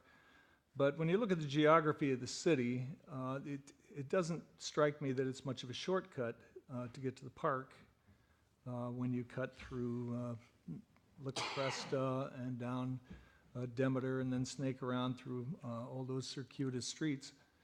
And Mr. Neal makes actually one of the more salient points here, and that is that bridge was open to vehicular traffic for many, many years. It was designed for that purpose, and it strikes me that that's probably the most logical place to put that two-lane bridge, so I'll be supporting that. Mayor. Alderman Bradshaw. Thank you. Manager Crowe, I know you mentioned that the city owns the easements around that area with the bridge, but I do have one constituent that was concerned about perhaps people would be taking some of their land for eminent domain on one of the approaches. Now, if they do extend the approaches, they won't have a problem with having to take additional land that's not already public easement, is that correct? The only area that we would have to work with is on the Park District side. When we walked the bridge on Thursday, that's what we looked at, because we're gonna have to move the road a little bit further back to support it. But the Park District is willing to give that as their contribution to us in kind towards this bridge, is to allow the landing of the bridge. The easements as we go forward, where the bridge is expected to lie on the other side, is all within the city easements. Thank you for that. That was very kind of the Park District to give us some in-kind land, huh? Sorry, that's tongue-in-cheek. I don't mean to be rude. Mayor, may I continue? Sure. Thank you. Manager Crow, my next question is on the curb and gutter. And obviously, they don't exist on the Sylvan Court side, and there's been some talk about doing the curb and gutter. If it is done, is it just on that lower part of the Sylvan Loop, or are you thinking that whole area there on both sides? It's right now, it's just scheduled for the lower side. What the requirement is that anytime we use motor fuel tax, if we use motor fuel tax to replace the road, where if we go into the water main, there is a requirement to look and see if there are any sidewalks in the area. If they're not, then we don't have to replace those. We have to make them ADA compliant. We have to look if there's storm sewer requirements in the area, and we have to put in storm sewer. And then if there's a requirement based upon the size of the road, there may be a requirement to put in some curb and gutter along that. But that would be a requirement when we replace that, when we replace the water main, if we use motor fuel tax to go in on top of that to replace that road after we replace the water main. That is the worst. That side is, and correct me if I'm wrong, Tom, that's the number one water main that we have to replace. Oh, correct. We've had a number of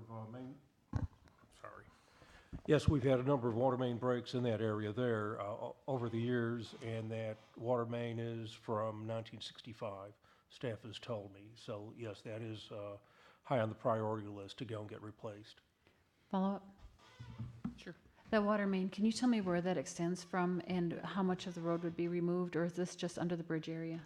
Well, we would first focus on under the bridge, but then it would be rolled into the other whole complete package of the complete street, of redoing the utilities there.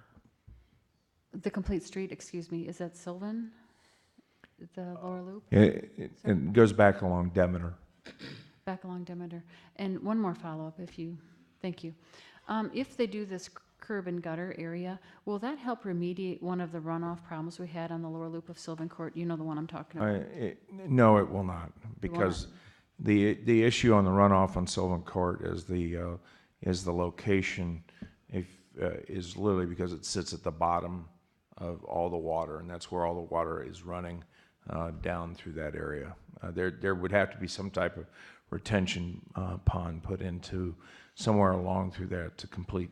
If we have, that's based upon the type of rains we had back in the June timeframe, at the end of June, where if we get a big rainfall along that lines again, we couldn't retain that because of the way that it's basically a bowl coming down to that area. Okay, thank you. Madam Mayor? Alderman Clem. Okay. A couple things. First of all, I'd like to thank all you guys that sent in emails and stuff. I appreciate them. I think there's a little misconception on just exactly what's going to happen, and I'm going to talk with Lowell here, and maybe we can clear a little bit of that up.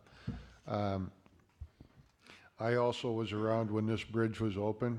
I drove across it many times as a young kid. Do I ever think that we're going to have a two-lane road down all Demeter Drive with a curb and gutter on it to get to that two-lane bridge? The answer to that's no. I think we'd have problems getting the land and getting everything else to do it, especially with all you people that live out on the Demeter side drive coming down. There's problems with drainage and stuff there now.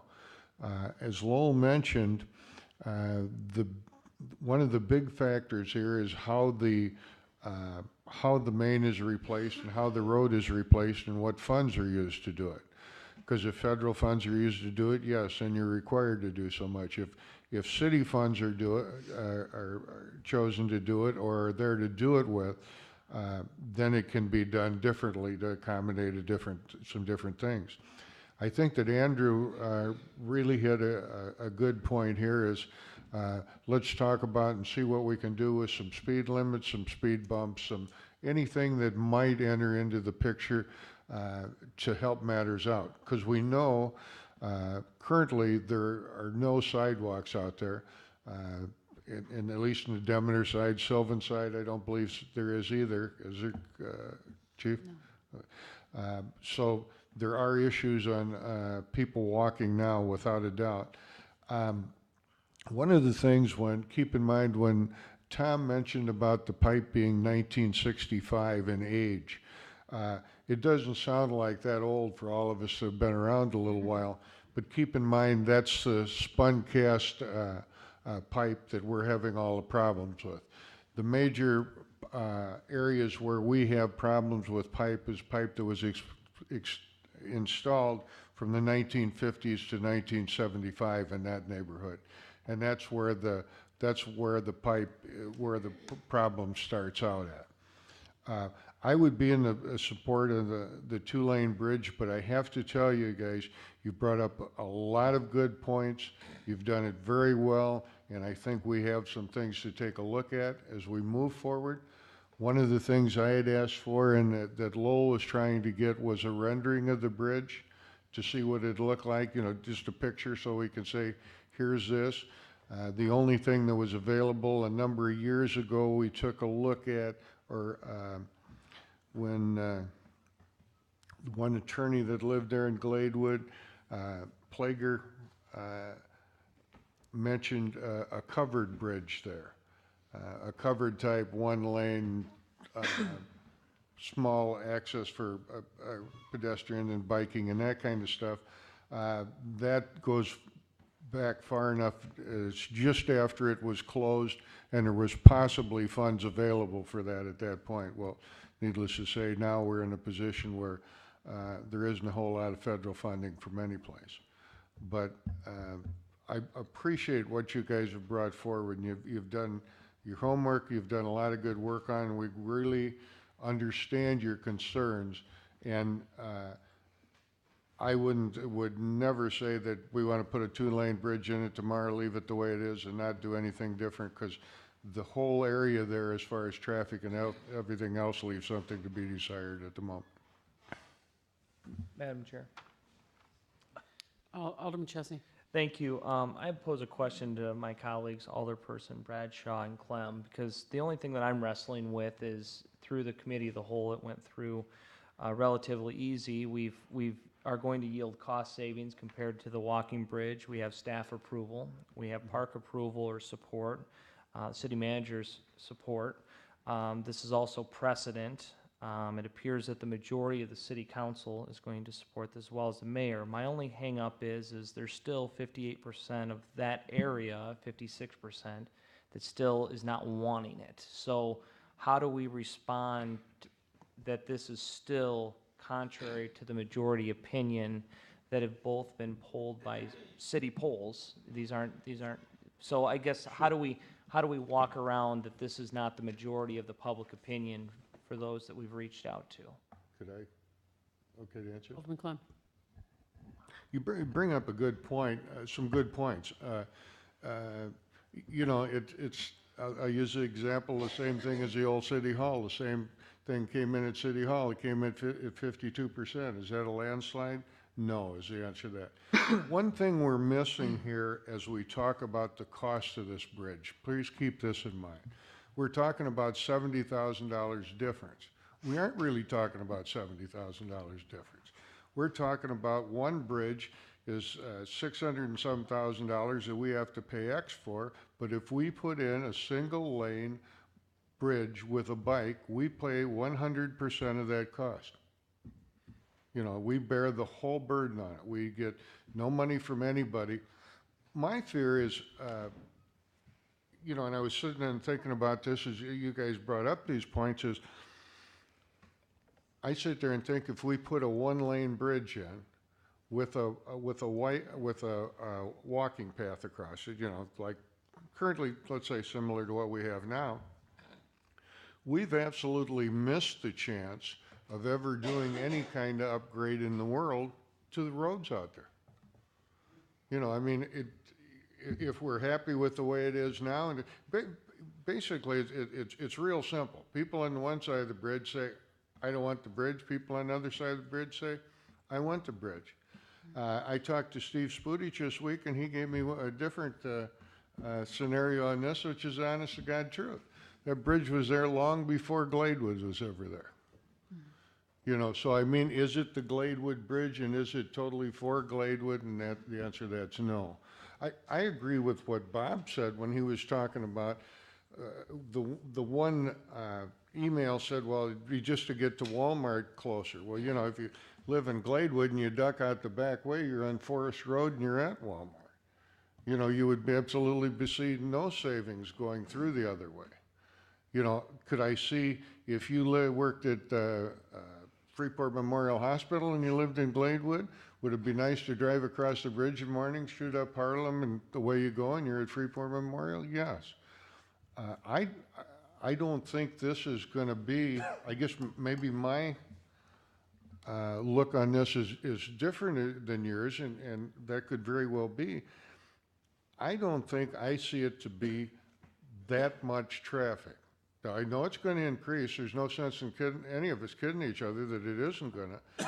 But I personally don't see a swarm of cars going through it. But I could be wrong. One of the things that was mentioned was the events that were in the park on Sunday nights and stuff. What if you had a disaster at one of those? You got one way to get out of the park now, or two. Out the back, this would provide another access to get out. So there's pros and cons all ways we look at it here. I guess, you know, I'd say to you in the 56%, 16 houses are in Gladewood. How many votes can they come up with? You know, they're never going to exceed the number of people on the other side that don't want it, and that's part of the problem. Follow-up, Mayor?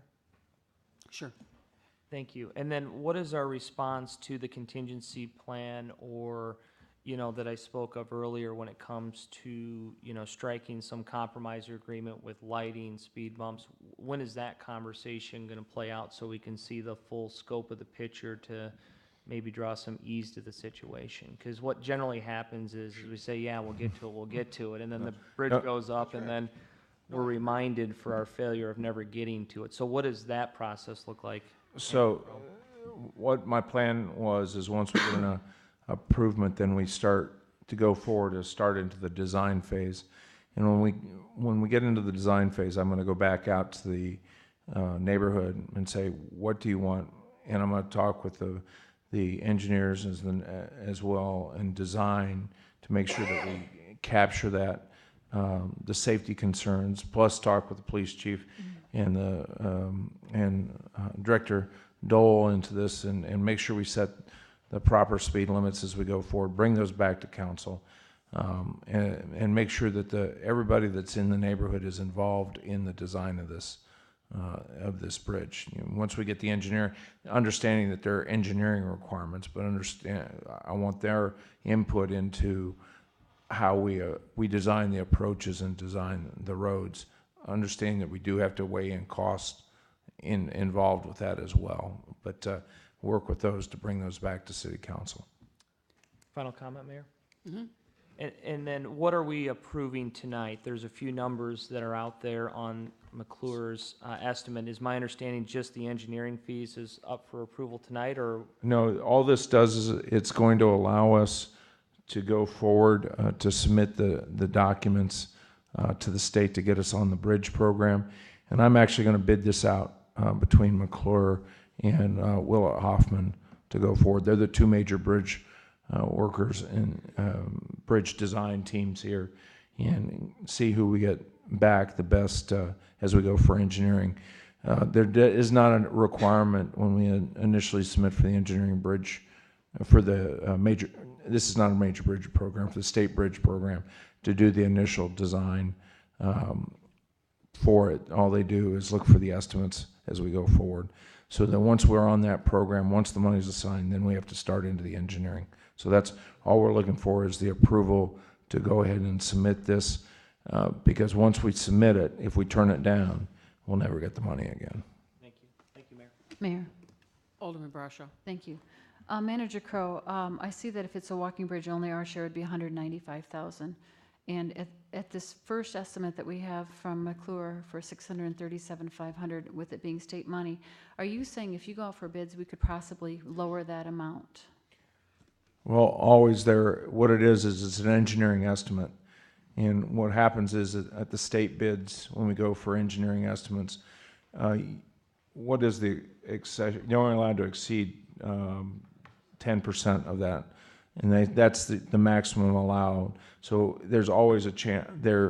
Most of the bids I've dealt with, if you're over the engineering estimate, you reject the bid and then you rebid it. I see. And follow up? Yes. And that's counting the $50,000 contingency that's already in the plan, sir? That's correct. And one more follow-up. Mayor, thank you. The approach to this bridge, if there is a way to make it less of a, what do you call that? An angle so that the ambulances could use it, the grade? Thank you. Is there a way to do that for a smaller cost? I mean, could we perhaps make that grade just a little bit less to guarantee that the ambulances could use that bridge without worrying about that bumper hitting them? Well, that's built. When I talked to McClure, and I've also talked to Will Hoffman about that, that was the desired design. So the initial figures that were given to me by Will Hoffman were about 100,000 less than the, or not Will Hoffman, excuse me, McClure. I put you on the spot there. By McClure, but I said, I want this bridge to support a ambulance, and I want it to be able to, the ambulance to transit back and forth across it. And these are the figures that they gave me back on, based upon that. So in your opinion, you're confident that it could handle that grade and not ruin the bumper or something? I am. Thank you. Mayor, may I follow up one more? So if I'm looking at this as a whole, we've received response from several different constituents, pro and con, and they've all been really good responses. We're always proud of our community. We love hearing from them. It is always a very difficult decision when we involve taxpayer funds like this.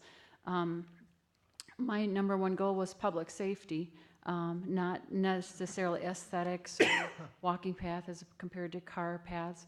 And Chief Barklow has reassured us that this is the best decision to make it a 2-lane bridge for public safety as far as police response time. And also then the fire department said they could not do the fire trucks, which we understand, but if it's done as you stated, we can use city ambulances. To me, it's almost a no-brainer that it's best for public safety, despite contrarian opinions from different persons in the audience. Thank you. Madam Mayor? Alderman Clem. I would surely like to, as we submit this and move forward, would surely like to work with a group of citizens from that area so we can sit and figure out just exactly what can be done, what can't be done, dollars and cents wise and room wise in the future as we move forward. Because the last thing that I'm sure all of us want to do is build something that's unsafe and will cause additional problems. Mayor? Alderman McClathan. Thank you. Manager Crow, you answered some of my questions that I raised last week, particularly the first one was about the easements. And if I heard you correctly tonight, you said that you guys have gone back and looked at the easements and you're not going to need to generally acquire more when you're going on the Demeter side due to the nature of the already existing easements. Is that correct? That's correct.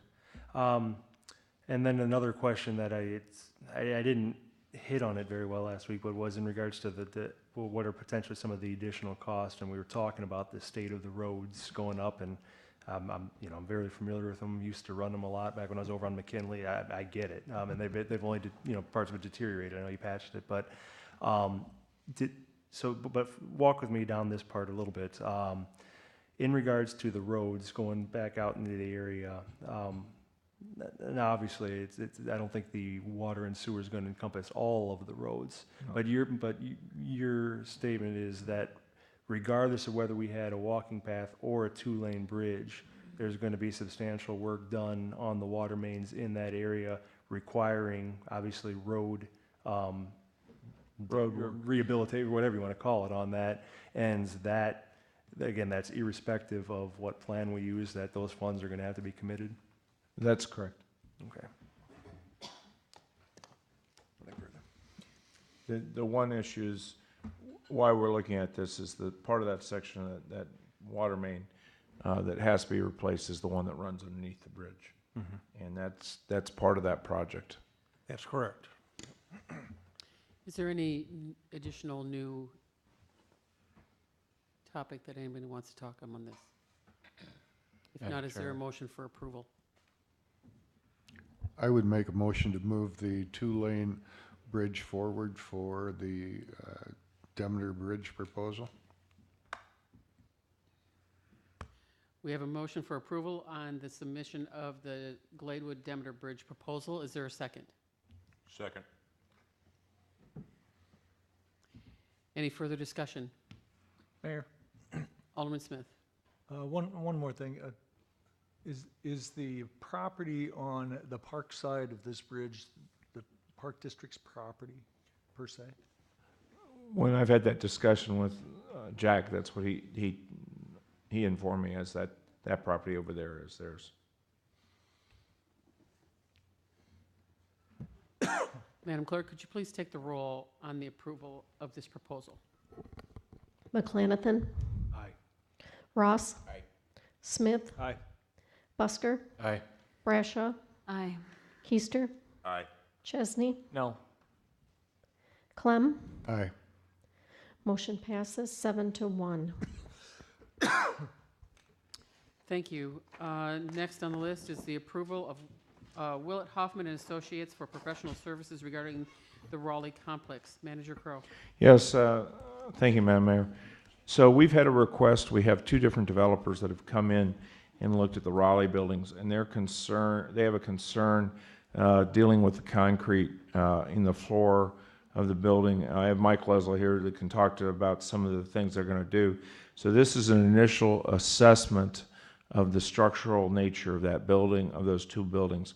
The developers are looking at what they can actually put in there, if they can put heavy equipment in there, if it's more suitable for apartment buildings, if it's suitable going forward. And they're particularly concerned because of the elements that the buildings have been exposed to, and also in the metal-clad building, the fact that water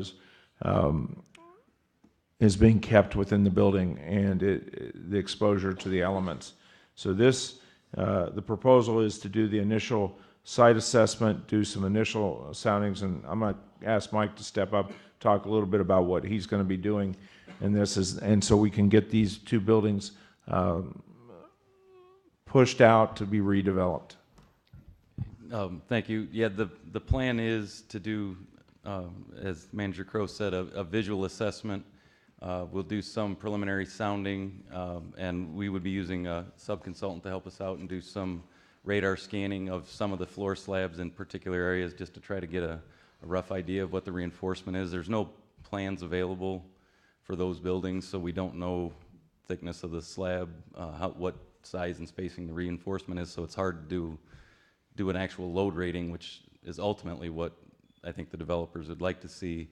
But what we're going to be looking at is particularly what areas are of a major concern, or if there are major concern areas, because we'd be looking at two different buildings: the metal-clad building, which is the 8-story building with the metal siding on it, and then I believe what's called the bag house, which is right off of Spring Street there, or next to adjacent to what Albert owns. And both of those have got a lot of water coming in. The bag house has roof leaks, and there's openings in the floors that allow it to come down. I haven't been through the metal clad too much, but there is water on even the second floor, and that's an 8-story building. So we're going to be looking at those areas just to try to see if it's even feasible to try to do much in there without great expense. So, and we'll be trying to look at the walls as much as possible. On the metal clad building, it'll be difficult, but those are the brick walls that'll need to be inspected as well. And from there, we could develop a scope to determine repair recommendations and/or what might be needed to actually do a load rating if it seems like it would be feasible to go forward with that. Madam Mayor? Alderman Clem. Manager Kroll, either one. Mike, have you, have you discussed or tried to get a hold of anybody from Honeywell before you've started? No, I have not talked with Honeywell. I've worked in both those buildings that you mentioned. The one you could drop an atomic bomb on, you wouldn't phase it.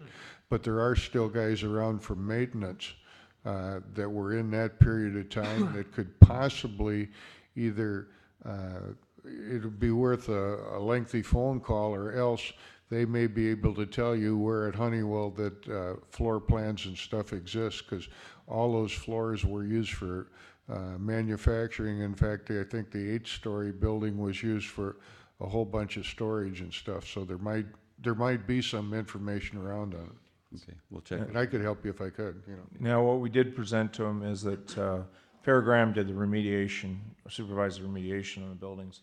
And we did have designs, but it did not give the thickness of the floors in those designs. And that's, the concern is one of the two developers wants to turn it into a large machine building. And we, in the other developer is looking at other avenues in which he can do it. And it's the people that want to do the machine that are looking at both buildings, and their concern is the actual weight rating of the floors themselves. Mayor? Alderman Bradshaw. Thank you. Manager Crowe, am I to understand that the fees are a one-time fee of $12,500? That's what I believe. And Well, that's, Well, it's actually 18,000. That's the sub-consultant, and ours is 18.5. It's The sub would 18.5. have the technicians that would be, they would have 2 people and be running the radar scans of that, and they would be coming out, and then we would have our staff and then be collaborating on the report with them. please, sir, the total? It's 18.5. 18.5 is the total. Is the total. And one follow-up? And where would these funds come from? We're going to be taking him, we're going to look at taking him out of community development. This is, so both of these buildings have been, the one building, the bag building has been appraised at $138,000, and the metal clad building has been appraised at $185,000. But neither one of the developers want to move in until they and move forward on it, and that would be money coming back to the city as the state laws, but they don't want to commit to these buildings until they're sure that the weight rating of the floors meet their needs. And they were, what happened was we were ready to close on them, ready to go forward with them, and they noticed that there was some delamination on one of the floors in one of the buildings, which means the concrete was actually separating. Talking with Pete Alber, he said he saw the same thing in his building, but what it was it was a skim coat of concrete put on in the building. But the two engineers, a part of the forum, I realized that they're not structural engineers, they're mechanical engineers. Raised concern to them, and that was the reason why they've asked us to actually do a structural look at it. Mayor? Alderman Bradshaw. Manager Crowe, and so it's your recommendation that we go ahead and approve this? It is. It's the only way we'll know what's actually there in the building as we go forward and make those buildings sellable as we go forward. Motion for approval? Second. We have a motion made by Alderman Bradshaw, seconded by Alderman Keister for the approval of this Willett Hoffman professional services contract. Mayor. Alderman Keister. Yeah, I just want to say that we've, as a city, have been dealing with this building for a very long time. And yeah, it's gonna cost us some money, but we finally have an opportunity of getting off and under most of them. And I think we would be remiss if we didn't at least approve this, get the study started, and have a better opportunity of getting it back on the tax roll and making money off of it instead of spending money on it all the time like we have been for I don't know how many years. Any further discussion? Seeing none, Madam Clerk, would you please take the roll on the approval? McClanathan. Aye. Ross. Aye. Smith. Aye. Busker. Aye. Brashaw. Aye. Keister. Aye. Chesney. Aye. Clem. Aye. Motion passes 8-0. Thank you. Thank you. Item number 18 is the approval of expression of interest for project development on city-owned property with Terra Navigator. Manager Crowe.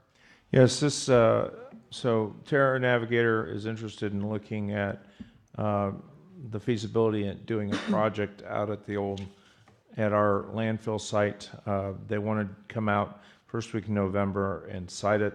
This is actually is a 2 to 3 year commitment to them, non-binding, and I'll put it that as it's a non-binding commitment on either party, but it gives us the ability to do exclusivity for them to develop this. If their idea is that they'll come out within the first 90 to 180 days and determine if this site is usable for what they are planning to do moving forward. There were 2 changes that Attorney Zito recommended going forward. I have forwarded those to Terra Navigator and have just got a response back from it that they agree with that. And that one of those was for dealing with, they wanted this to be confidential, understanding of the state of Illinois that cannot be.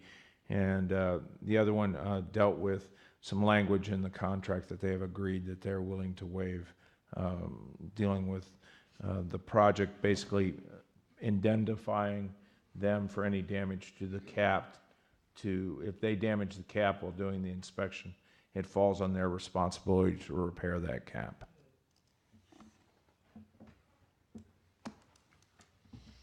Madam Mayor, Alderman Clem. motion to move it forward? Second.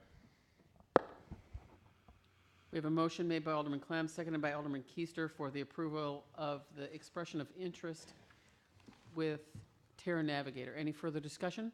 Mayor? Alderman Smith. Lowell, did I understand they're asking us to indemnify them for any damage incidental? No, we are asking them to cover any damages, so they carry the indemnification. Okay. Thank you. Mayor? Alderman McClanathan. Thank you. And do we have the terms on that indemnification clause? You do? Aaron drafted that? Yeah, would you like me to read them to you? If you could. I'm just kidding.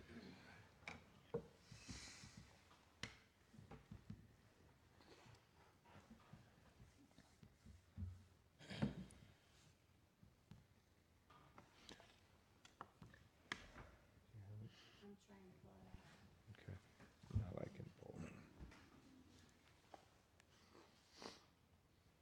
I misspoke. In the email correspondence that Aaron put together, he indicated that he was recommending that the company would provide an indemnity and hold harmless to the city as relating to their access to the property. And should that be agreed, that he would draft that language and add it to the agreement. So Aaron is intending on adding that change and has indicated that a full indemnity and hold harmless to the city of Freeport would be required. We do have standard municipal indemnity and hold harmless language that we put in all of our municipal contracts. The reason I brought this forward without that language in there, this is a very fast-moving, so this has all come about within the last 7 days, and they want to move forward, but they want the commitment from the city by the 27th of October to come out and look at they'll be out here the week of 6 November if we go forward. And and approve this, but we make sure that they follow those two changes in the language. Mayor? Alderman Keister. Yeah, Alderman Crowe, just for clarification, we're not giving her this land. There's going to be some lease agreements and some financial restitution on this port? That is correct. Okay. The lease figures will be based upon after they do the study and we come to an agreement. And that, the lease agreement will come back to the city if they determine. One of the things I'll caution for the listening audience, having worked energy projects before, what you'll find is it becomes a run, and then it'll stop, and we may not hear anything for a year, and then they'll decide to execute it, or they'll go run, and then all of a sudden they say, oh, the project doesn't meet because our goals, because one, the energy bottom's dropped out of the energy market, and we can't make it work anymore. Basically giving them the exclusivity gives them the right of first refusal. They are a company out of California that specializes in these type of projects. Thank you. Mayor, Yes, go ahead. just as one point of clarification, I do notice in Attorney Zito's notes that he has recommended that if the council is willing to entertain and this particular item tonight, that he does suggest that the item be approved subject to the revisions that he has suggested. Make sure that that, of course, would be part of the motion. Also, he's indicated that because this is a non-binding EOI, with the exception of the exclusive negotiation rights, cost allocations, and governing law provisions, he's not as concerned regarding whether or not the changes are made by the developer because, again, this would be an EOI, and any other language that we would want would need to be added to subsequent documents at any rate. Mayor? Alderman Keister. Make a motion to approve, and with the stipulation that the recommended amendments be put in there when available. We already have a We motion already have on the them? floor. Missed that. I just amend the motion to include the items that were mentioned. Okay, so then, Alderman Keister, would you second that then? So then we have a motion made by Alderman Clem, seconded by Alderman Keister, to approve this with subject to the revisions suggested by Attorney Zito. Mayor. Alderman Smith. So does this agreement basically gives them the right of access to the site to perform an evaluation for suitability to their purposes? That's correct.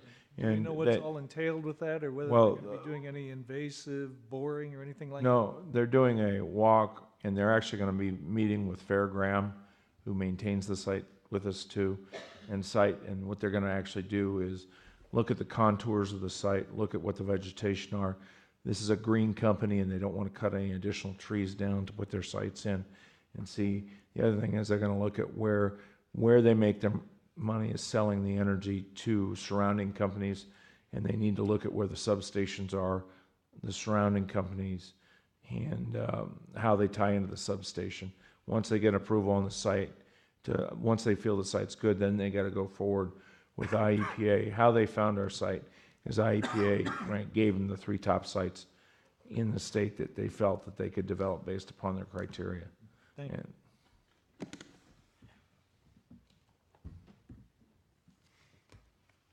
Okay, Madam Clerk, could you please take the roll on this approval? McClanathan. Aye. Ross. Aye. Smith. Aye. Busker. Aye. Brashaw. Aye. Keister. Aye. Chesney. Aye. Clem. Aye. Passes 8-0. Okay, item number 19 is the approval of portable radio and radio consulate for the police department. Chief Barkalow. Yes, thank you, Madam Mayor.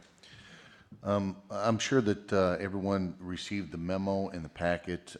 Basically, what I'm doing is requesting permission to release money that I have budgeted for portable radios and a radio consulate. I can break those up, and I guess first I'll talk about the portable radios just to refresh everybody. It was around 2008, 2009 that the Freeport Police Department participated in a statewide grant. It was the Prairie Shield that we obtained the Motorola, the XTS 1500 Starcom 21 radio and system. What we did is we joined the other systems with that. Starcom 21 is the official interoperable communications platform for the state of Illinois. It's this communication platform provides interoperable communications to state, local, federal, and approved non-governmental agencies. It's the statewide public safety trunked radio system in Illinois, owned and operated by Motorola Solutions.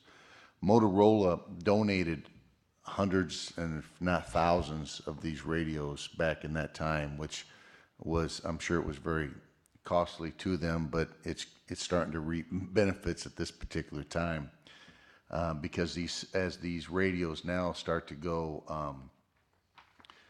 all of our radios work, they're just not supported any longer by Motorola. But the Starcom trunked 800 megahertz offers security and safety features that VHF and older radio systems just don't have. Conventional radio systems, and I'll, Chief, if I could, this is a VHF radio right here that right now it says City Fire on there, and that's they're talking on their frequency. And each agency or whatever would have that particular agency or that frequency. But on this one, it's a trunked where it takes all those different frequencies, puts them into a talk group, and then it's controlled with this knob right up here. So that's one of the benefits that having a system like this that they do have. Now they're quite expensive. I think that looking through there, since I've become chief, I was always warned by my administrative staff that we have to start to look for funding for new radios. So we checked with Prairie Shield, going clear back to when Nick Jupin was our grants coordinator. I was having to be on the lookout for any kind of grants that would help us with this. I've checked around, and being that there's none on the horizon now, that there may be something that comes up soon, and we will aggressively pursue those. But in the meantime, I had to start to budget for replacements of these radios. The APX 6000 Starcom portable radio is it's essentially the same thing. We will use all the infrastructure that we have now. It will talk with our RADs. There's really nothing that needs to be taken care of. It, as you can see, that it comes with the programming, the charges, the batteries, a 3-year warranty. Now, I know that only 3 years doesn't sound very long, but the 3-year warranty would be nice, but it will be supported for many years after that by Motorola. So as you can see, we went out for bids, and luckily the Freeport Communications locally was the low bidder on that. Like I said, I budgeted money in this year's budget, be a part of that, and going forward, I will continue to budget for that, a few at a time. We won't be, we're going to be using these radios. The radios that we have now is completely usable. But the problem is, and I checked with my deputy chief, we've spent thousands already this year repairing our current radios that we have with a third-party vendor. What we would do with these radios that we replace, there's 9 of them that we would be replacing, take those out of service, keep those for spares, or if we needed to cannibalize them, then we would do that. So we would try to squeeze everything we could out of those. I can talk about the Consulate if you'd like to at this particular time. The next one is the Consulate. You can see that last year when we went to our encrypted frequency, which has been very beneficial to the Freeport Police Department, we found that our consulates in our radio room, not our dispatch room, but in our radio room within the bowels of the police department, it looks about the size of like a DVD player. The radio consulates control the radio, each radio rad, that we have 4 radio stations in the dispatch. And those are essentially the brains of that. So when we went to the encrypted channel, because I said, hey, look, our portable radios have been encrypted, so let's just start transmitting unencrypted. Well, those radio consulates were behind in the technology, so they couldn't really be upgraded to that. So it's preferable to have a spare or backup. We have one that we purchased last year out of the drug fund. So I budgeted this year to replace the second one. So currently we have a backup, but it's the old one, that if something would happen to our new encrypted consulate, then we would go back to our, regular unencrypted channel 1. So I'm asking for money to be released to, to replace the second consulate. So we have a spare. They work in tandem. You can see that I only budgeted $6,600 from that was last year's quote, and this year quote from the same person was $7,800.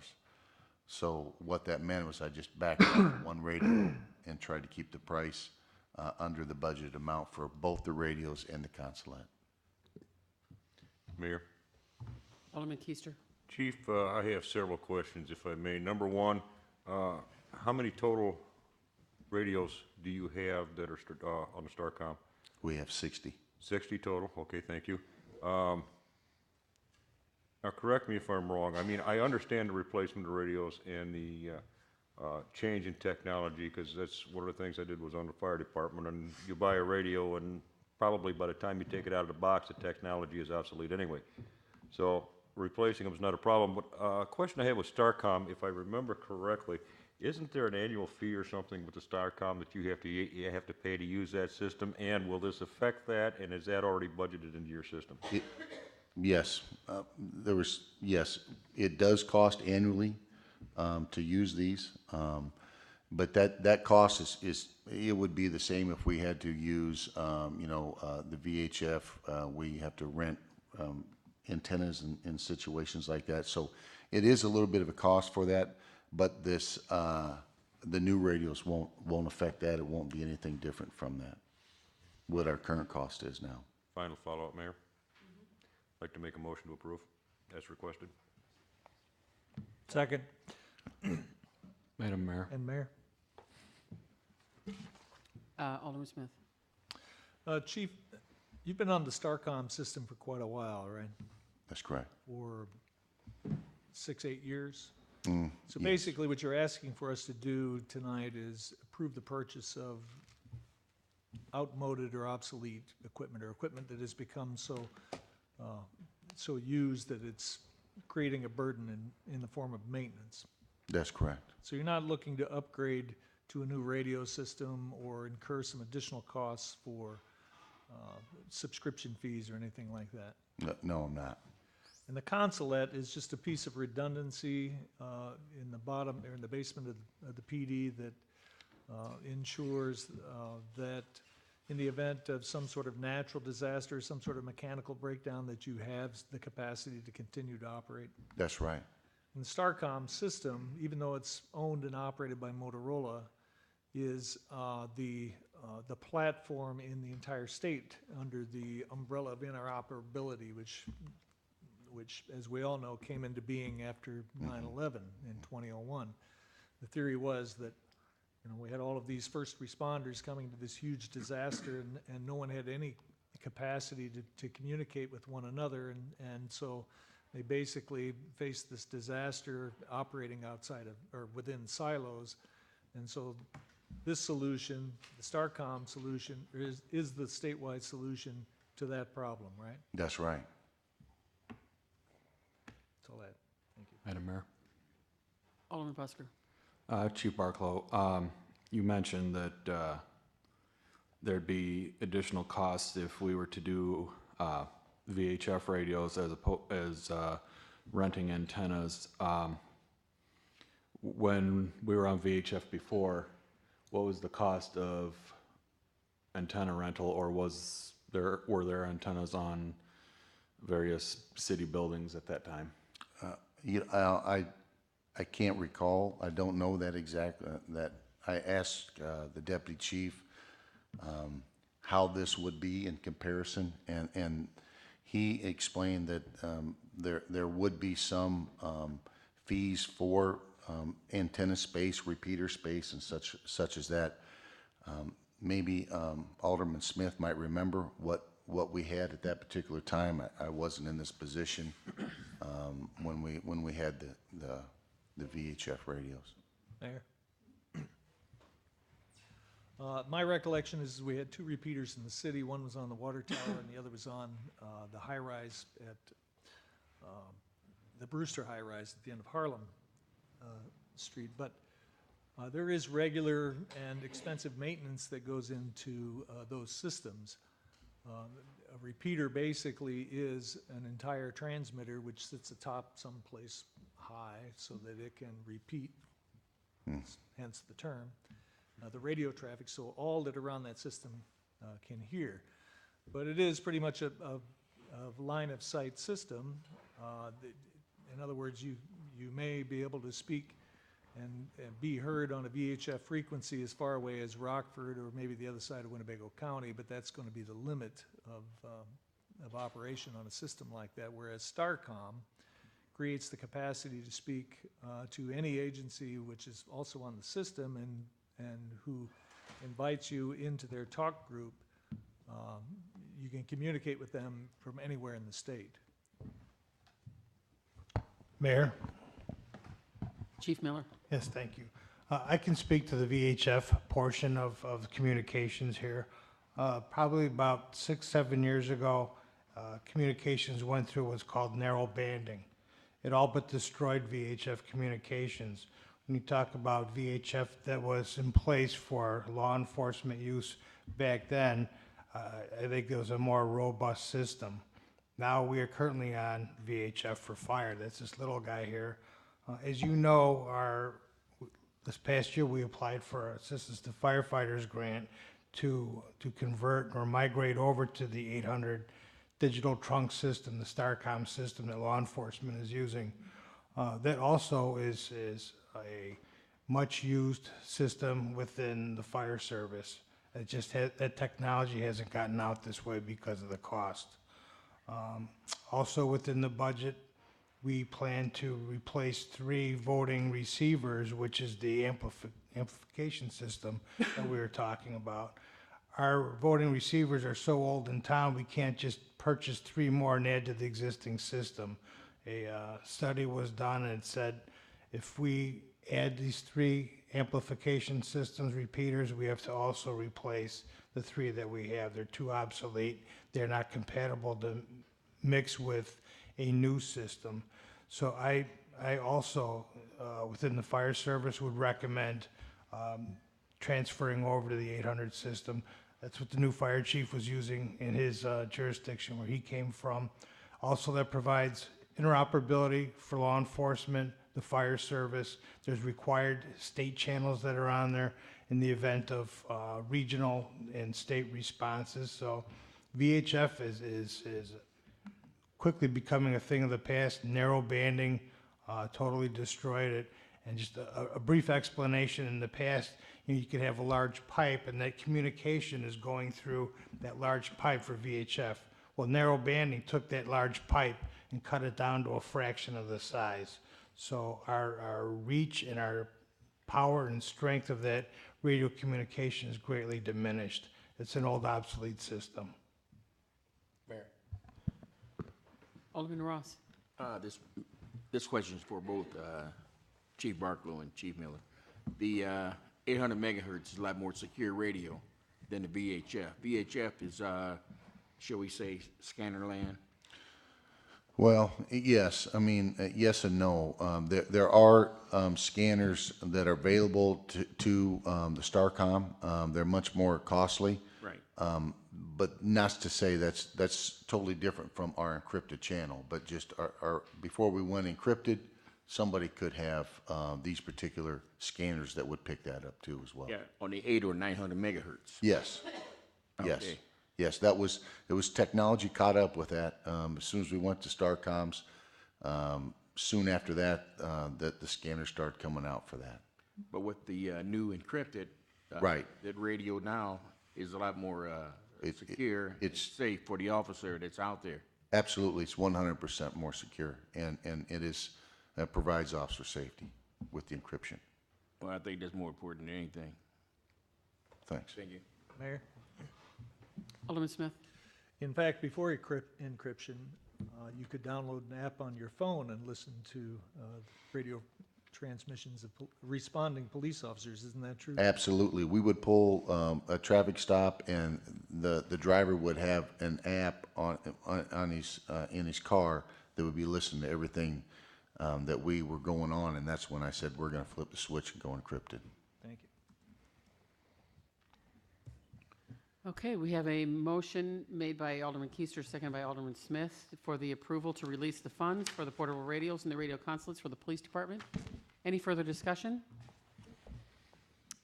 Madam Clerk, could you please take the roll? McClanathan. Aye. Ross. Aye. Smith. Aye. Busker. No. Brashaw. Aye. Keister. Aye. Chesney. Aye. Clem. Aye. Passes 7-1.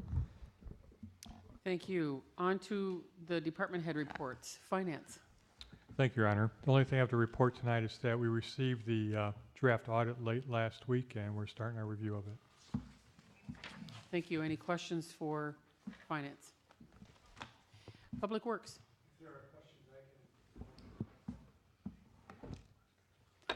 Seeing none, how about Fire Chief?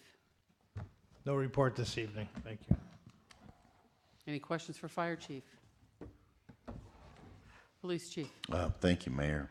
Of course, I'm sure everyone is tired of me talking tonight, but I have one more thing I want to talk about, and that's this month, October. Obviously, it's Breast Cancer Awareness Month. So if anybody hasn't seen, or maybe they can see our pink lights against our building when they leave here. But that's not all I want to talk about. I recently cleared it with Manager Crow, but next month is November. Now, in November is Prostate Cancer Awareness Month, so things are going to start getting a little hairy around the Freeport Police Department. If the officers donate locally to the Ferguson Cancer Center, then they're allowed to grow some facial hair for the month of November. So it's called No Shave November. So obviously there's some restrictions that go with that, but we're going to try to raise some money, and we'll keep it locally here at the Ferguson Cancer Center. Questions for Police Chief? Water and Sewer. Oh, thank you, Madam Mayor. Let's see, basically over the weekend, we had a moderate amount of rain as compared to the eastern part of the state where I was, and over here we had no upsets or things ran smoothly, and we were just doing our regular day in, day out tasks of what water and sewer and stormwater does. Madam Mayor? Alderman Chesney. Thank you. Director, right across from Shockey and Cox on Stevenson Street, there was some repairs done at the bank that doesn't appear to have been fixed. It looks like they replaced some water main at some point or something to that effect. Do you have any update? It looks like there was an old sign that was shoved into the building, and then, do you know what I'm talking about? This is the first I've heard of it, but I'll, if I can reach out to you at the end of the meeting to get more specific information. You know, I'll just shoot you an email on it. I thought you might have been aware of it, so don't mean to put you on the spot, No. sorry. No trouble. Okay, manager report. Yeah, and just for the council's information, the chief and I will be out of the area from the 20th to 25th. Financial Director Randy Bucas will be the acting manager, and Matt Summers will be the acting police chief while we're both at our national conferences. Nancy is currently at the Illinois Economic Development Institute down in Naperville. Just a reminder that there's a Halloween parade for the evening of the 27th. It'll be after dark of October. Halloween hours are the 31st from 5 to 7. And this weekend, the museum is hosting at the Wagner House Brews and Blues for raising money for the museum. So that's all I have, Mayor. And that's for the Freeport Art Museum, because there's also the Children's Hands-On Museum went for the weekend, and tomorrow is their last day to be open at the Lincoln Mall. So if you have children and want to take them to that, it's a really wonderful exhibit. Also, some of you might have noticed that there are purple ribbons hanging around town in different places, and that is because it is for October for the Domestic Violence Awareness Month. So in case anyone asks you about what that is. And also this past weekend, the manager of the council and myself, we met to work on the vision and the mission statements for the city, as well as the strategic plan for the next 3 to 5 years and more. It was absolutely a pleasure to be able to spend time with each one of you, and I'd like to thank you for your time and your dedication to this city and for the betterment of our community. And I really truly believe that we have turned a new page in getting to yes and making positive changes for the betterment in the quality of life for our citizens. So I just would like to say thank you for giving your time this last weekend. And that will leave us with new business. Alderman McClanathan. And I'd just like to echo the comments that you made in regards to the strategic planning. I appreciated the time with you all and the input, and I look forward to, as we further refine that going forward and seeing the progress made. And also welcome. Alderman Ross. Yes, I'd like to ditto what some Alderman McCallaghan said. Yes, we are moving forward, and that's a good thing. I'd like to also welcome the new fire chief. Also, Third Ward Neighborhood Watch meeting is this weekend, correction, this Thursday, 6 p.m. at the VFW. Thank you. Thank you, Alderman Smith. No announcements. Thank you, Alderman Busker. Yes, just a reminder of everyone that the Fifth Ward Neighborhood Watch meeting is tomorrow night at 6 p.m. at First Church of the Nazarene. Thank you, Alderman Brashaw. Nothing this evening. Thank you, Alderman Keister. Yes, thank you, Mayor. Just a reminder, fourth Wednesday of the month, Seventh Ward Neighborhood Watch meeting on Main Fire Station on Walnut and South Street, 6:30. And I do want to say that I think what we did Friday and Saturday as a council was very productive and done very well, and I was happy to be a part of it. And welcome to the new fire chief. Thank you, Alderman Chesney. Thank you, Mayor. Just briefly, Manager Crowe, I'd just like to recognize the savings of over $400,000. I think that those efforts are certainly recognized. Also, your efforts throughout the city. Every time I drive by on Sunday, I see your car there, and I know that's part of your job, but I see you going the extra mile, and it's certainly recognized, so thank you. Thank you. Mayor Miller, thank you for putting together the strategic session. I found it very beneficial, useful, and productive. I did agree on more than one occasion with Alderman Keister, so I would say that it was more than successful. That was a win. So that was a win. All joking aside, though, I think that things are looking up for the city of Freeport. I think we've made a lot of sensible and prudent reforms, and I hope we can continue with the momentum that we've built so far. So thank you. Thank you, Alderman Clem. Yes, I'd like to echo the same comments on the strategic plan and welcome the chief and his family to Freeport. I appreciate it. Last Thursday night, Art held a Third Ward task force meeting that many of us attended. There was a session in there where I was out of line, and I apologize for that. And Art, please forgive me. Well, Alderman Clem, you're more than forgiven. It wasn't on you. Thank you. Thank you. And that leaves us with public comments. Tommy. Oh, you forgot to mention there's that shoe store you said on the mayor's report. I hear you said they got a shoe store open. Yeah, the shoe store is open now. Oh, when that opened last week? It's been open for a little better than a week, I think. Because I hear you mentioned on the mayor's report on the radio on Sunday. I hear you on the radio talking. Thank you for listening. Talking to Bret Hart. And go Cubs. I hope they win tomorrow. We all do. Any other public comment?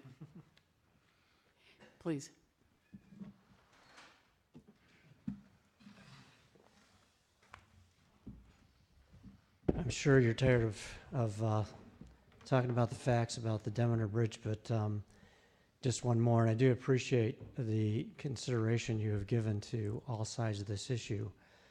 When the Demeter Bridge was, functional, more functional than it is today as a single vehicle lane bridge, it was not a pedestrian bridge. There is no pedestrian walk on it. So when the bridge was closed to vehicle traffic, and initially it was closed to both vehicle and pedestrian traffic, but then reopened to pedestrian and bicycle traffic, I think that's when it became, wow, this is great for the folks on the other side, because they could now come across the bridge without contending with vehicle traffic as pedestrians and bicyclers and not have to worry about that safety issue. But the traffic on that bridge before it was closed didn't seem to be that great that it endangered too many pedestrians, because as the chief said, I don't think we had a lot of issues down there because the main traffic was coming from Glade, which is like 16 residents back and forth. So just, this is a great thing for those folks on the other side, that they now have safer pedestrian access. So I think it is important that, if you go ahead with a two-laner and the pedestrian walk as well, that will serve some of that need that they have, and it's a legitimate need, that they get across that bridge safely. So thanks for all your work. Thank you. Any other public comments? Seeing none, we have, the last item is going into executive session. Madam Clerk, could you please read that into the record? Pursuant to 5 ILCS 122C2, collective negotiating matters between the public body and its employees or their representatives, or deliberations concerning salary schedules for one or more classes of employees.